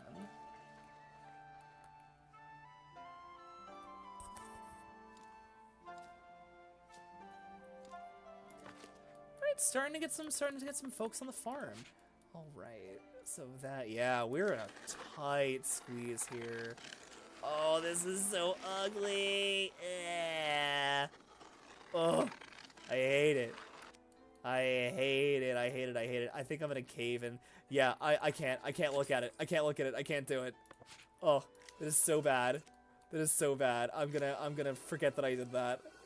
And we're gonna go ahead and expand this farm out in an actual sane direction. Now I'm gonna oversize it slightly because we're still short, I think, 2 field workers. Yeah. I'm gonna do that. Get that in there. Go to our forester. Expand our cute little hedgerow so it covers the whole outer space. Actually, you know what? I'm gonna wheel that back in because I don't need it to be quite so broad. I just need like enough space. I wish I had like a unit of like space. I feel like I should have like, I don't know, cubits to describe, although, you know, good old American units are pretty archaic on their own. But I only need a very narrow strip to be able to actually maintain a hedgerow. Belcolore, what a name. I think I've already said that this stream. Still up 44. That's pretty good. That's pretty good. That's a lot of shirts.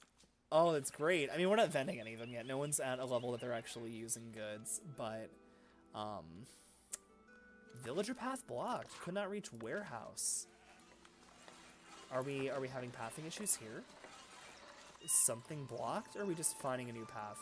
Oh no, they're just finding a new path. Occasionally, the system has to recalculate, like, where the different travel paths are, and it will throw up an error. But if that persisted, it meant that I blocked something that I shouldn't have.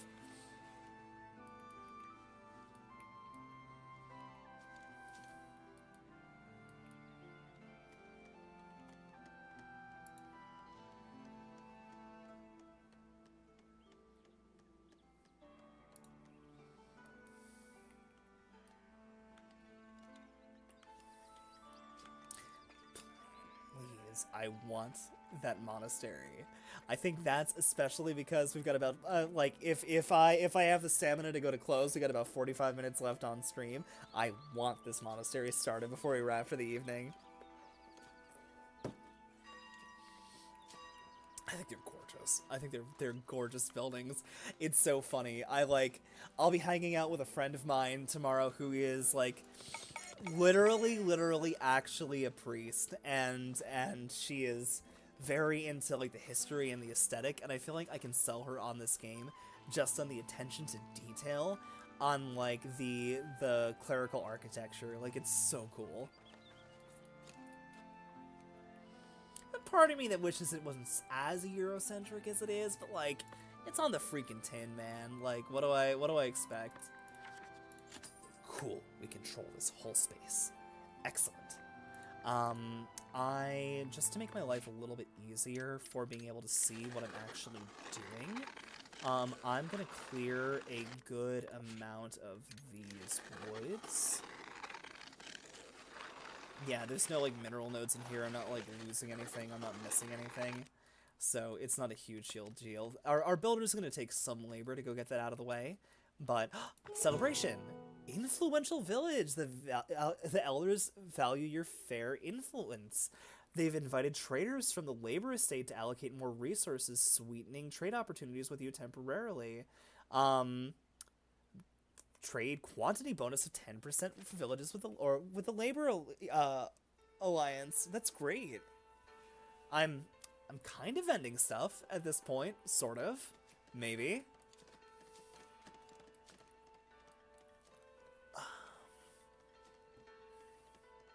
The refined food thing still gives me a little bit of pause. Let me get this farm up and running before we... Yep, perfect! We're the perfect size for this field. Yeah, I want to get this farm up and running before I do any promotions. But pretty much like the instant that we see our available quantities of bread go up, we are so in business.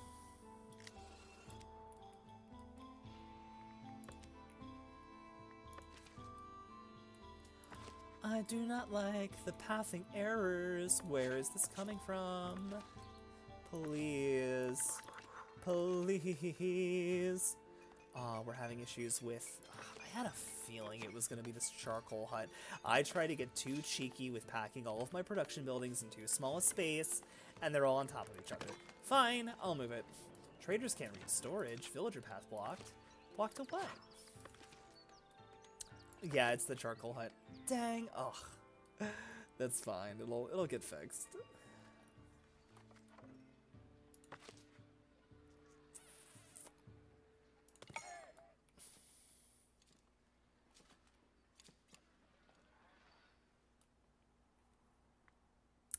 More builders.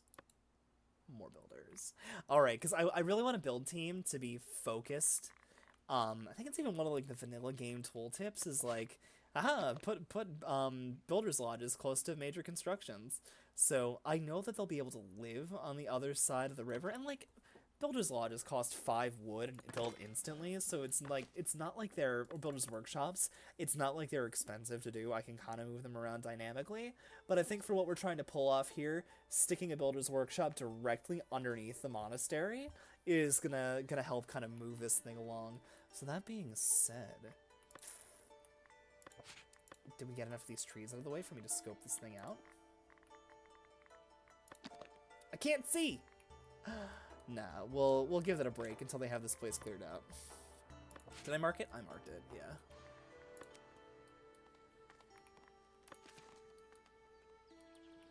Sheepies!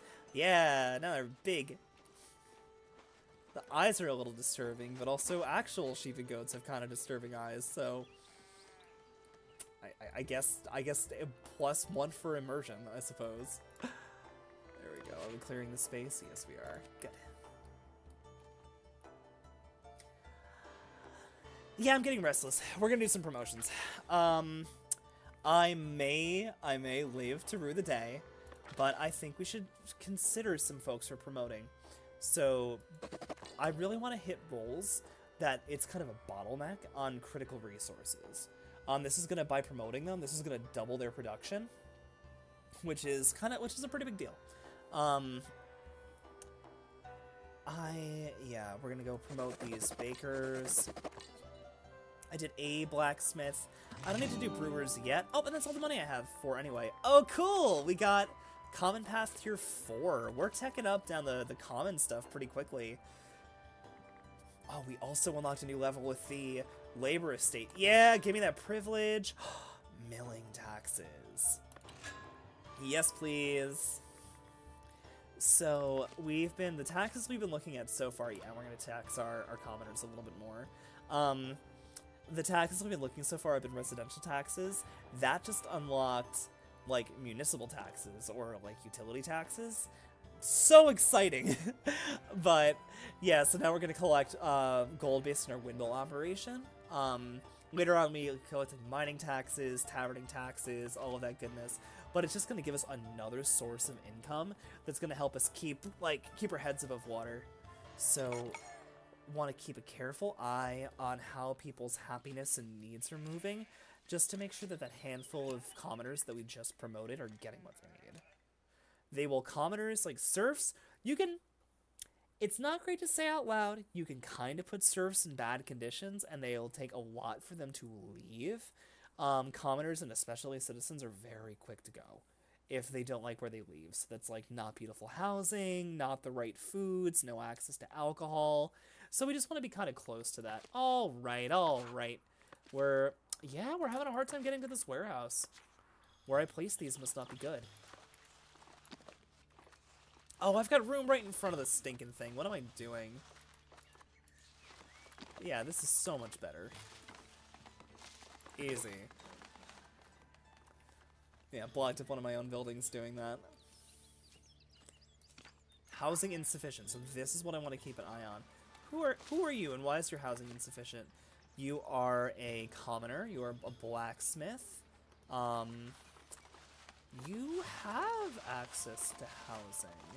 Where do you live? Where is your home? Oh, she doesn't have a home at all. We gotta get some of this stuff to upgrade. So yes, now we're upgrading to a second tier density, second level home. Now, because the smiths are working over here on Smith Island, they're gonna probably want to prefer houses in kind of this sector. So we're gonna do a little bit of beautification.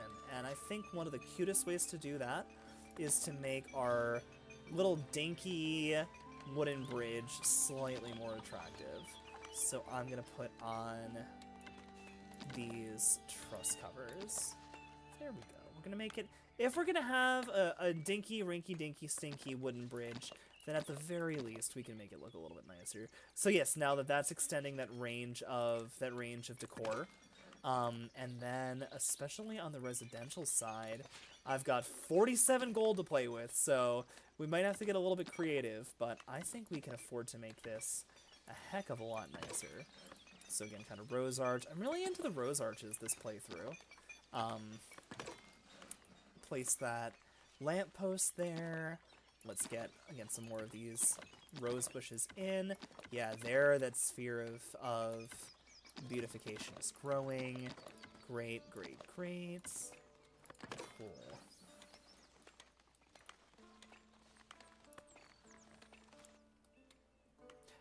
Did we trigger an upgrade?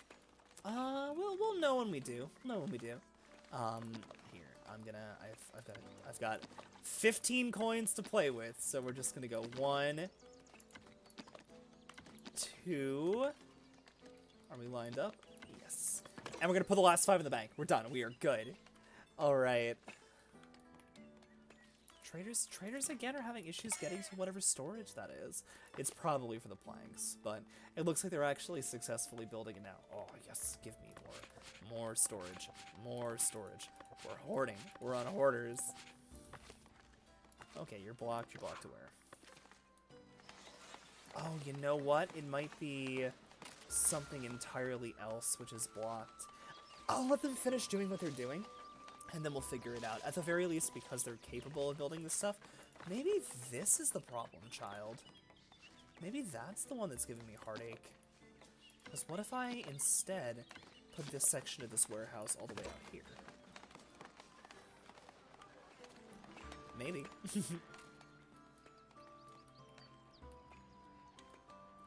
Alright, we've got this field almost cleared. Have we done anything with... No, I was looking past the shore. Oh, but we're getting there. We're starting to make some space. This is particularly like sage green grass. I think this is kind of cool. Team, it's looking like something. Look, we're upgrading. Oh, surplus of tools. I did not think I would live to see the day. I think we are doing good. Our little blacksmithing depot here is turning some excellent work. How are component inputs? We're kind of restricted on iron ore. I guess if we have labor, I can throw them at iron ore. Maybe? I'm not even too fussed. No, I should think about that. I should think about that. Like the only iron is out here on the farms, and I don't want to transport it that far. Nah. We're gonna worry about... I had a promise to make. We now have 31 minutes on the clock. We're getting ground broke on that monastery. At the very least. Okay, so monasteries have a huge number of subcomponents. It's basically as you would expect from monastery. It's basically just kind of a fully self-contained like ecosystem. Lodging is in here. It's all included. So this thing is going to be massive. Thinking about the way that we want to set it up. So we have dorms for monks, dorms for nuns. We're going co-ed on this baby. We've got the chapel, which provides church services to the monks and to visitors. The scriptorium, well, will copy manuscripts, and manuscripts are the main upgrade currency for monks. Villagers upgrade with gold, monks upgrade with manuscripts. The herb garden, which grows herbs. I love herbs because it's a luxury resource and it's dumb easy to grow. Like, it's so simple. Berries, like, my foragers need to find berries, monks can grow them. Vegetables, which are kind of the third source of rustic food, and it only comes from monasteries. The grange is kind of like their version of a storehouse. The refectory is where they eat. Eventually I put in a kitchen, and then I could free build just kind of anything I wanted, but like we're gonna focus on functions. But before we do that, I gotta use the ladies' room. I will be right back.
Alright, loves, I am back. I have water, I have bathrooms, we have half an hour on the clock, and we are getting ground broken on this monastery. Let's go. So, what we need for our monks to be happy is going to be just like with our basic serfs, is we're going to need church service, a place to sleep, and a place to eat. So we got to put together a couple things to make that happen. I like the entrance to my monasteries to be just a real nice chapel. It's a little hard to see at the moment, but they are clearing away those trees. I wish there was a function to hide live trees. Alas, there's no such luck. And let's see, what do we unlock? Oh, we have a couple things we can add. I'm gonna grab a privilege, I'm gonna grab beekeeping, I'm gonna grab a cloister, I'm gonna grab decorations, and I'm gonna grab I don't think we're in a place to cook complex food for monks, so I think we're gonna just go with the monastic emissary office.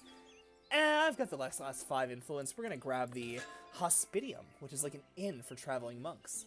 So now we have, if I reload this menu, actually I don't know if I have to reload the menu. I don't, is we have new decor options.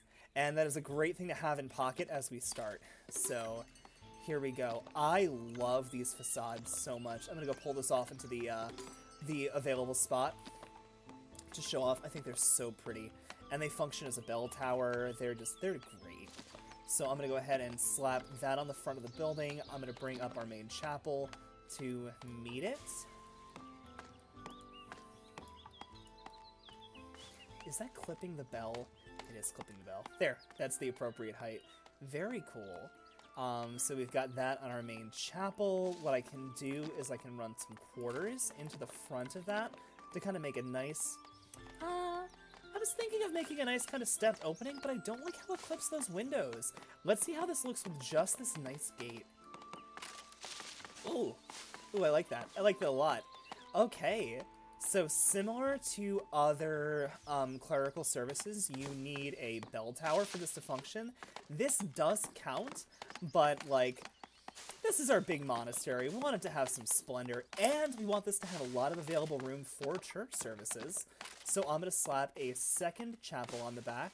They meet well. This is a little low to the ground on the back end, and we're going to put a big old belfry right in the middle. You get some really grand bells for your monasteries. There we go. I think that looks mixed material or stone. They're the same value. I want to try this one, the encased one. I actually think this is a little more tidy. I'm going to orient that toward the front. I'm going to put this in the middle of the back.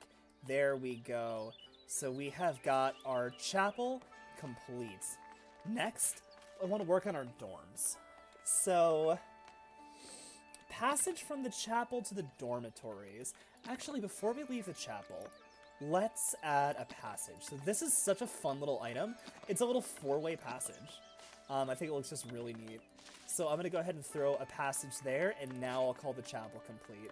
Next, let's design our monk dorms. So from here, we'll run some quarters out. There's going to be a little grading to meet the terrain. So I'm going to run some quarters out. I'm going to run another passageway, because I want to think about possibly expanding this onto other services out on the sides. I'm going to put another quarters on the front. That's going to give us a total of 24, like, space value for our monk dorms. I'm going to throw, now this isn't a belfry, this is a tower, and this has actual occupancy. This is going to increase the amount of monks that I can have stay in the space. Oh, I don't like the jump down. We're going to fix that in a second. And I'll put a small door on this, is that you definitely want your monastics to have, like, your monks and nuns to have access to getting to the outside easy. They're not going to really traverse to town very much, but they are going to do things like beekeep and garden, and making that a little bit easier. So knowing that the land kind of runs in that direction, I'm going to raise that. I still think it looks good. We're going to leave it as is. So we are an equal opportunity monastery here, so our nun dorms are going to be just a mirror image of that. So we're going to place them there. We're going to come up to match. If it gets kind of gawky on this side because the grading on the terrain is low, I could kind of go with a stepped approach, but for the moment, I wanted to see how it all looks from the side. Like, this is starting to look a touch exposed, but I don't think it's too bad. Same, we're going to put a quarters on the front. Bring that up to match. I'm going to go slap a tower right here. Same height. Excellent. Same door. Perfect. Cool. So now we have a place for them to pray. We have a place for them to sleep. Next, we're going to want a place for them to do study. Do I want a place for them to do study here? I actually don't know how traveling around the inside of the monastery works. I don't know if, like, placement relative to other buildings matters much. So, in my mind, the scriptorium is just kind of like the heart of our monastery. It's where most of our work is going to occur. So I'm going to go ahead and slap you right here. I'm actually going to elevate this a little bit. Yeah, it's coming together. I'm going to elevate this, and then on top of it all, I'm going to put a tower on the scriptorium. I love towers. I love towers. I love kind of the Gothic architecture. I'm actually going to push that back. Yeah, that looks good. And out of the back of that, I'm going to put another passageway. I think I'm going to raise that just slightly to meet some of the stuff in the front. Are we approximately level? Yes, we are. Cool. We have a place to pray. We have a place to sleep. We have a place to study. Now we need a place to eat. So I think I'm going to put the refectory and eventually the kitchen on opposite sides. Refectory, not refractory. Refectory. Yeah, so we want this to be fairly large because it could accommodate a fair number of diners and then eventually even wandering monks later. So I'm going to slap on a quarters here. I'm going to throw on a hall. I'm going to elevate that hall a little bit. And do I want to do a facade on that side? I do want to do a facade. Pleased. I am so pleased with this. And yep, our building's not clipping. That's great. Now, what is this? This is the scriptorium. That's excellent. So, we technically don't need it right out of the gate, but looking at this tiny little space, I would like to build a cloister. So, a cloister is a place for our monks to go meditate and reflect. It is required for higher level monks. So once they kind of make their way up the tech tree or what may have you, they're going to need an enclosed spot to pray. So I am going to go into the cloister menu and start to place this. These are fun because you can make them really beautiful. Like, I think it's a really, really charming space. And because we kind of have this naturally closed off area as it is, we can go ahead and just drop this across. See this blue space? That means it's enclosed. It counts as an enclosed space as far as the cloister is concerned, which is great. Because this is a place for us to meditate, we're going to get some trees and some nice decor in here. I'm going to go with my favorite, the rose bush. Let's put in a bench to meditate at. This wall feels like it could benefit from a shrine, maybe? Yeah, let's do a shrine. Monastic shrine with candles. Actually, I think for this space, we can even do a pair of shrines. Is I can paste here. So the red space means it's not accessible, but I think it's kind of ugly. I think I'm just gonna do the one and center it. Yeah, I put in the second shrine and I'm like, oh, they got busy. They got a little too busy. They got a little hairy.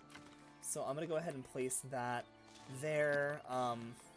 Just gonna go with some tidy hedges.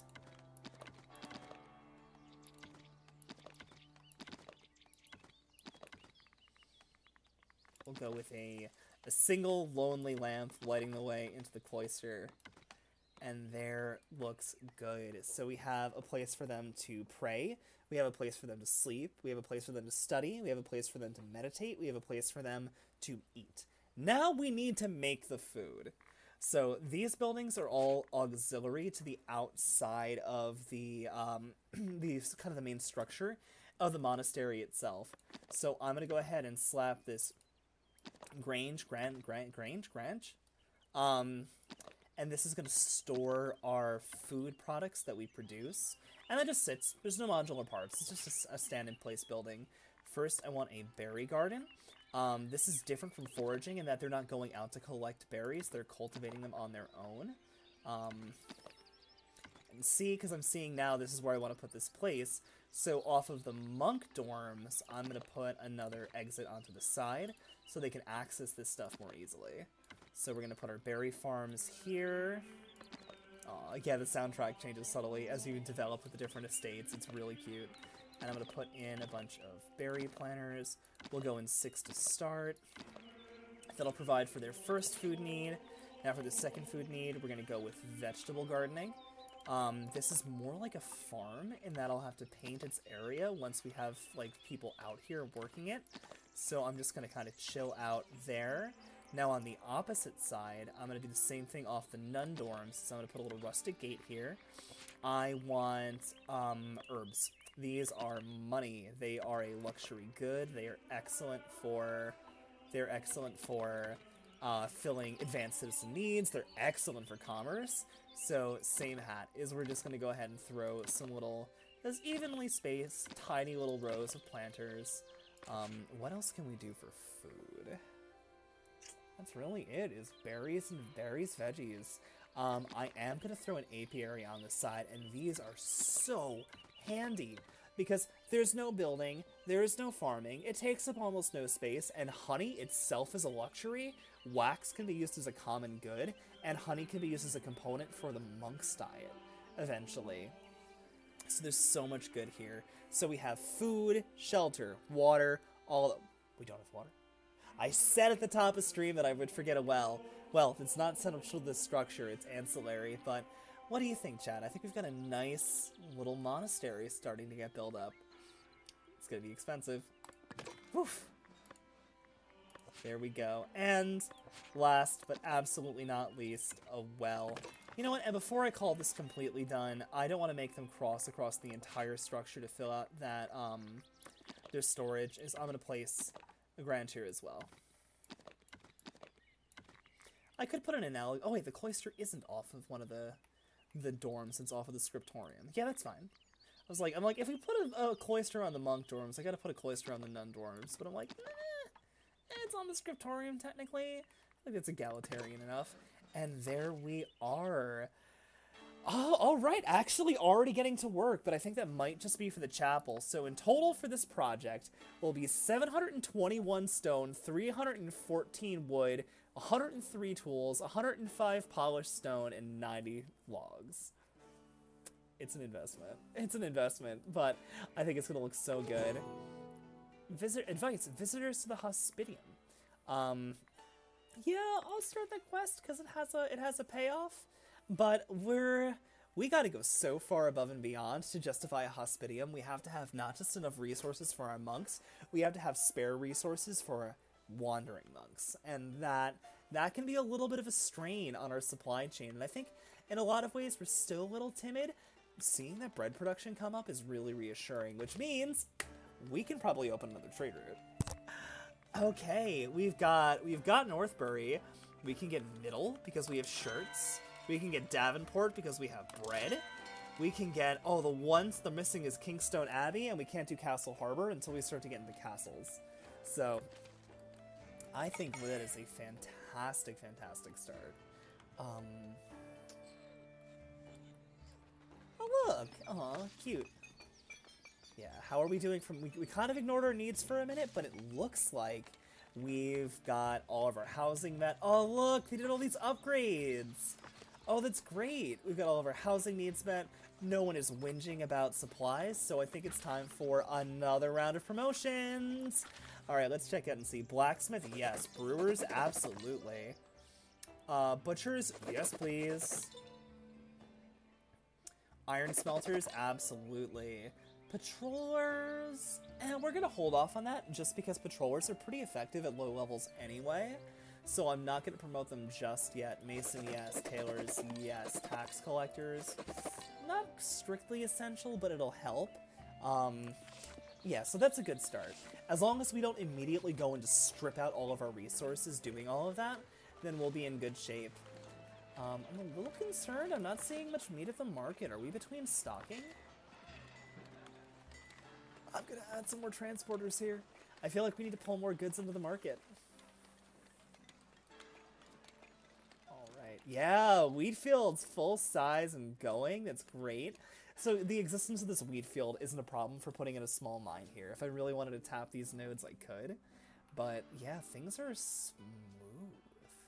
Suspiciously smooth, considering some of the rocky start. I mean, we are in the... We're in a very marginal amount of debt, but our cash flow is positive. See, we're fine. All right. We knocked out that well super fast. Let's see how the crew does on the monastery. I'm excited. It's always just so, like, I feel like you're just kind of into it by the time that you've got a monastery rolling. And like I said, it's such a beautiful building that it's fun to design.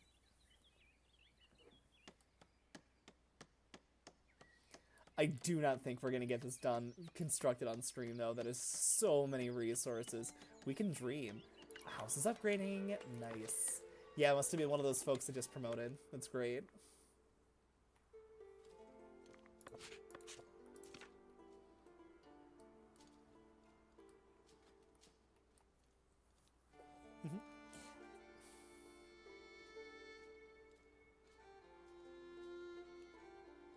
All right. Gonna look something up super quick. I've got a small technical question.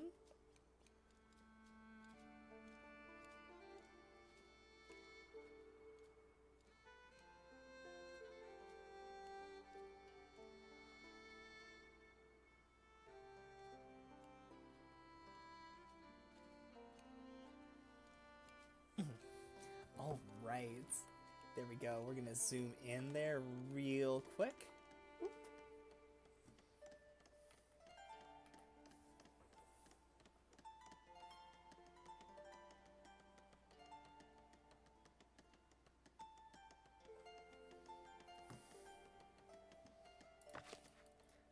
Oh, please. Oh, please. If we just get this chapel done on stream, I'll be so happy. I could prioritize it, but I feel like it's going pretty fast on its own. And that's part of the reason that I had mentioned earlier that I'm kind of being gentle with the order in which I do housing upgrades, was for this reason exactly, is we've got quite a few upgrades going on, and it's going to be a small strain on my resources. Like, yeah, the costs are not colossal, but more than anything, it's going to tie up time. Oh, housing insufficient. What's going on? Oh, we have a couple people that are a little bit crabby about housing. Oh no, that's not good. Let's see, if they're just commoners, then we just need probably beautification. Yeah, we can do that.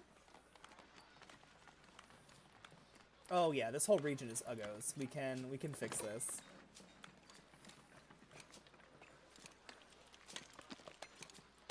Here, I'm gonna put a small garden behind our weaver's workshop, and it's gonna help us out.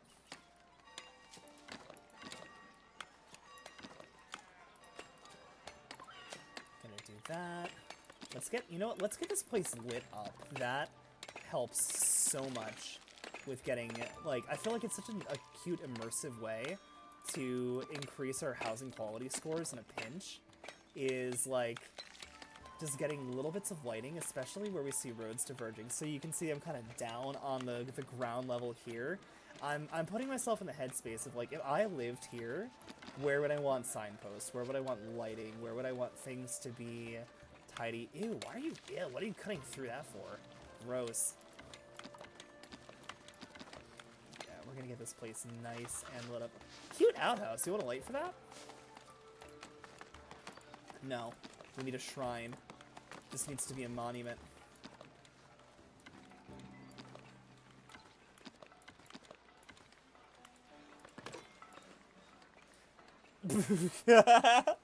Oops. I hope no one was in there. They didn't want the most attractive outhouse in town, chat. Oh, well now they got a little pass through. Rip outhouse. Oh my goodness, what is that sound? That's horrible, I hate that. Oh my gosh. I tried! My heart was in the right place, I swear. Nice. Yeah, those little bits of decoration gave us up. Yep, these houses upgraded. People in them are happy. It is so nice, is that you don't have to wait for the construction to be finished for the housing criterion to be, to fill. It's like the moment that the criterion's met, they're happy.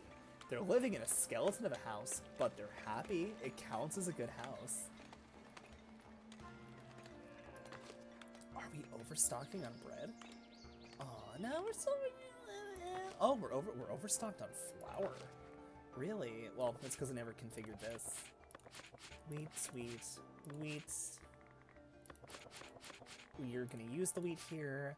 Flour, flour, flour, flour. We're gonna use the flour here. And this is a colossal granary for what we're doing. And then our overflow bread. And this is just gonna smooth out everything on this side here. Do I have enough land to justify another farm on this side?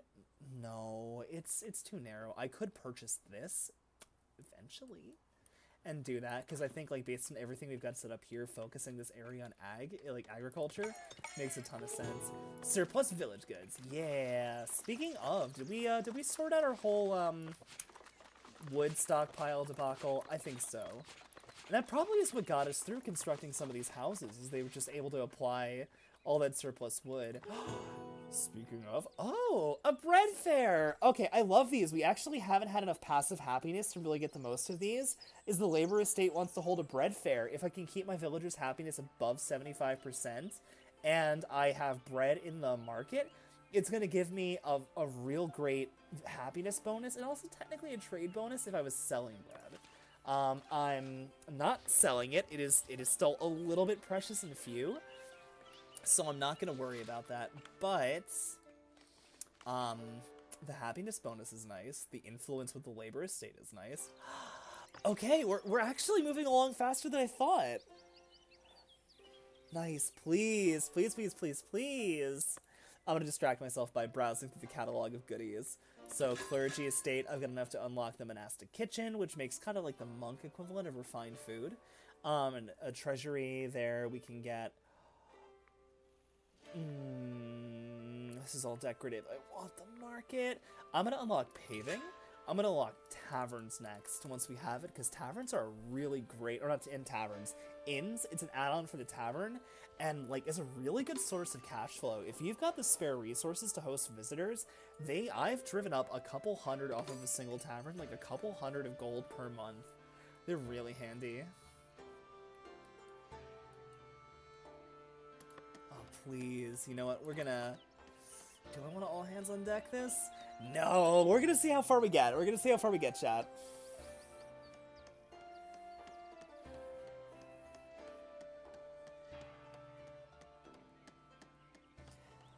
Yeah, I think with a gap of 500 stone, we're not getting this thing constructed before, you know, midnight Eastern. But getting the this is exciting to start to see the scaffolding of it come up. Then I think what I might do is once we get this up and running on a future stream, I really want to figure out castles. I've not done castles. They kind of intimidate me. I've never played with the kingdom estate, which probably means I'm missing on a whole pillar of the game. Probably fighting too hard to produce resources locally that I could just be pulling from somewhere else. So you know what? I'm going to unlock it. I'm going to throw my hat over the fence. I'm going to look some architecture too. And see where we end up.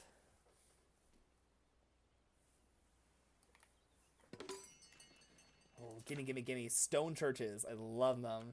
They're just not as... They don't look like they're about to, you know, fall over. Like, the thatched churches are cute, but sometimes they eventually look out of place, especially if you've developed your architecture a little bit. Advice, building a castle. I'm actually gonna take this tutorial bite because I've not done this before. I'm gonna kind of keep it open. Alright, thank you. Welcome to Granite Home. A fair amount of labor. Once the monastery is open, I'm just going to chuck basically all the available servants I have. Or not servants. Maybe a Freudian slip, I'm not sure. But all of my available serfs at it until I've got like all of the essential services staffed out there. And yeah, you can see here for the dormitory size we built, this is taking what, 10, 20, 30 minus 1, 29 a piece, is fully staffed. We'll have 58 monastics, which is like huge. That's a very large force. That's like firmly a third of our current standing population. Haha, good fare. People are happy. That's why we're getting that plus. Yeah, we've got the 15 from Delighted plus the 8 from stockpiling. So our village, our folks are happy. Life is good. That feels good to say. I feel like we've come, like, in just a single play session between, like, 7 Eastern and now, I feel like we've come a really long way on this city. It is running, it is smooth. I was about to tempt fate and say, I'm gonna put a watchtower here and get some density upgrades, but, like, no. I want my builders and my resources focused on this monastery.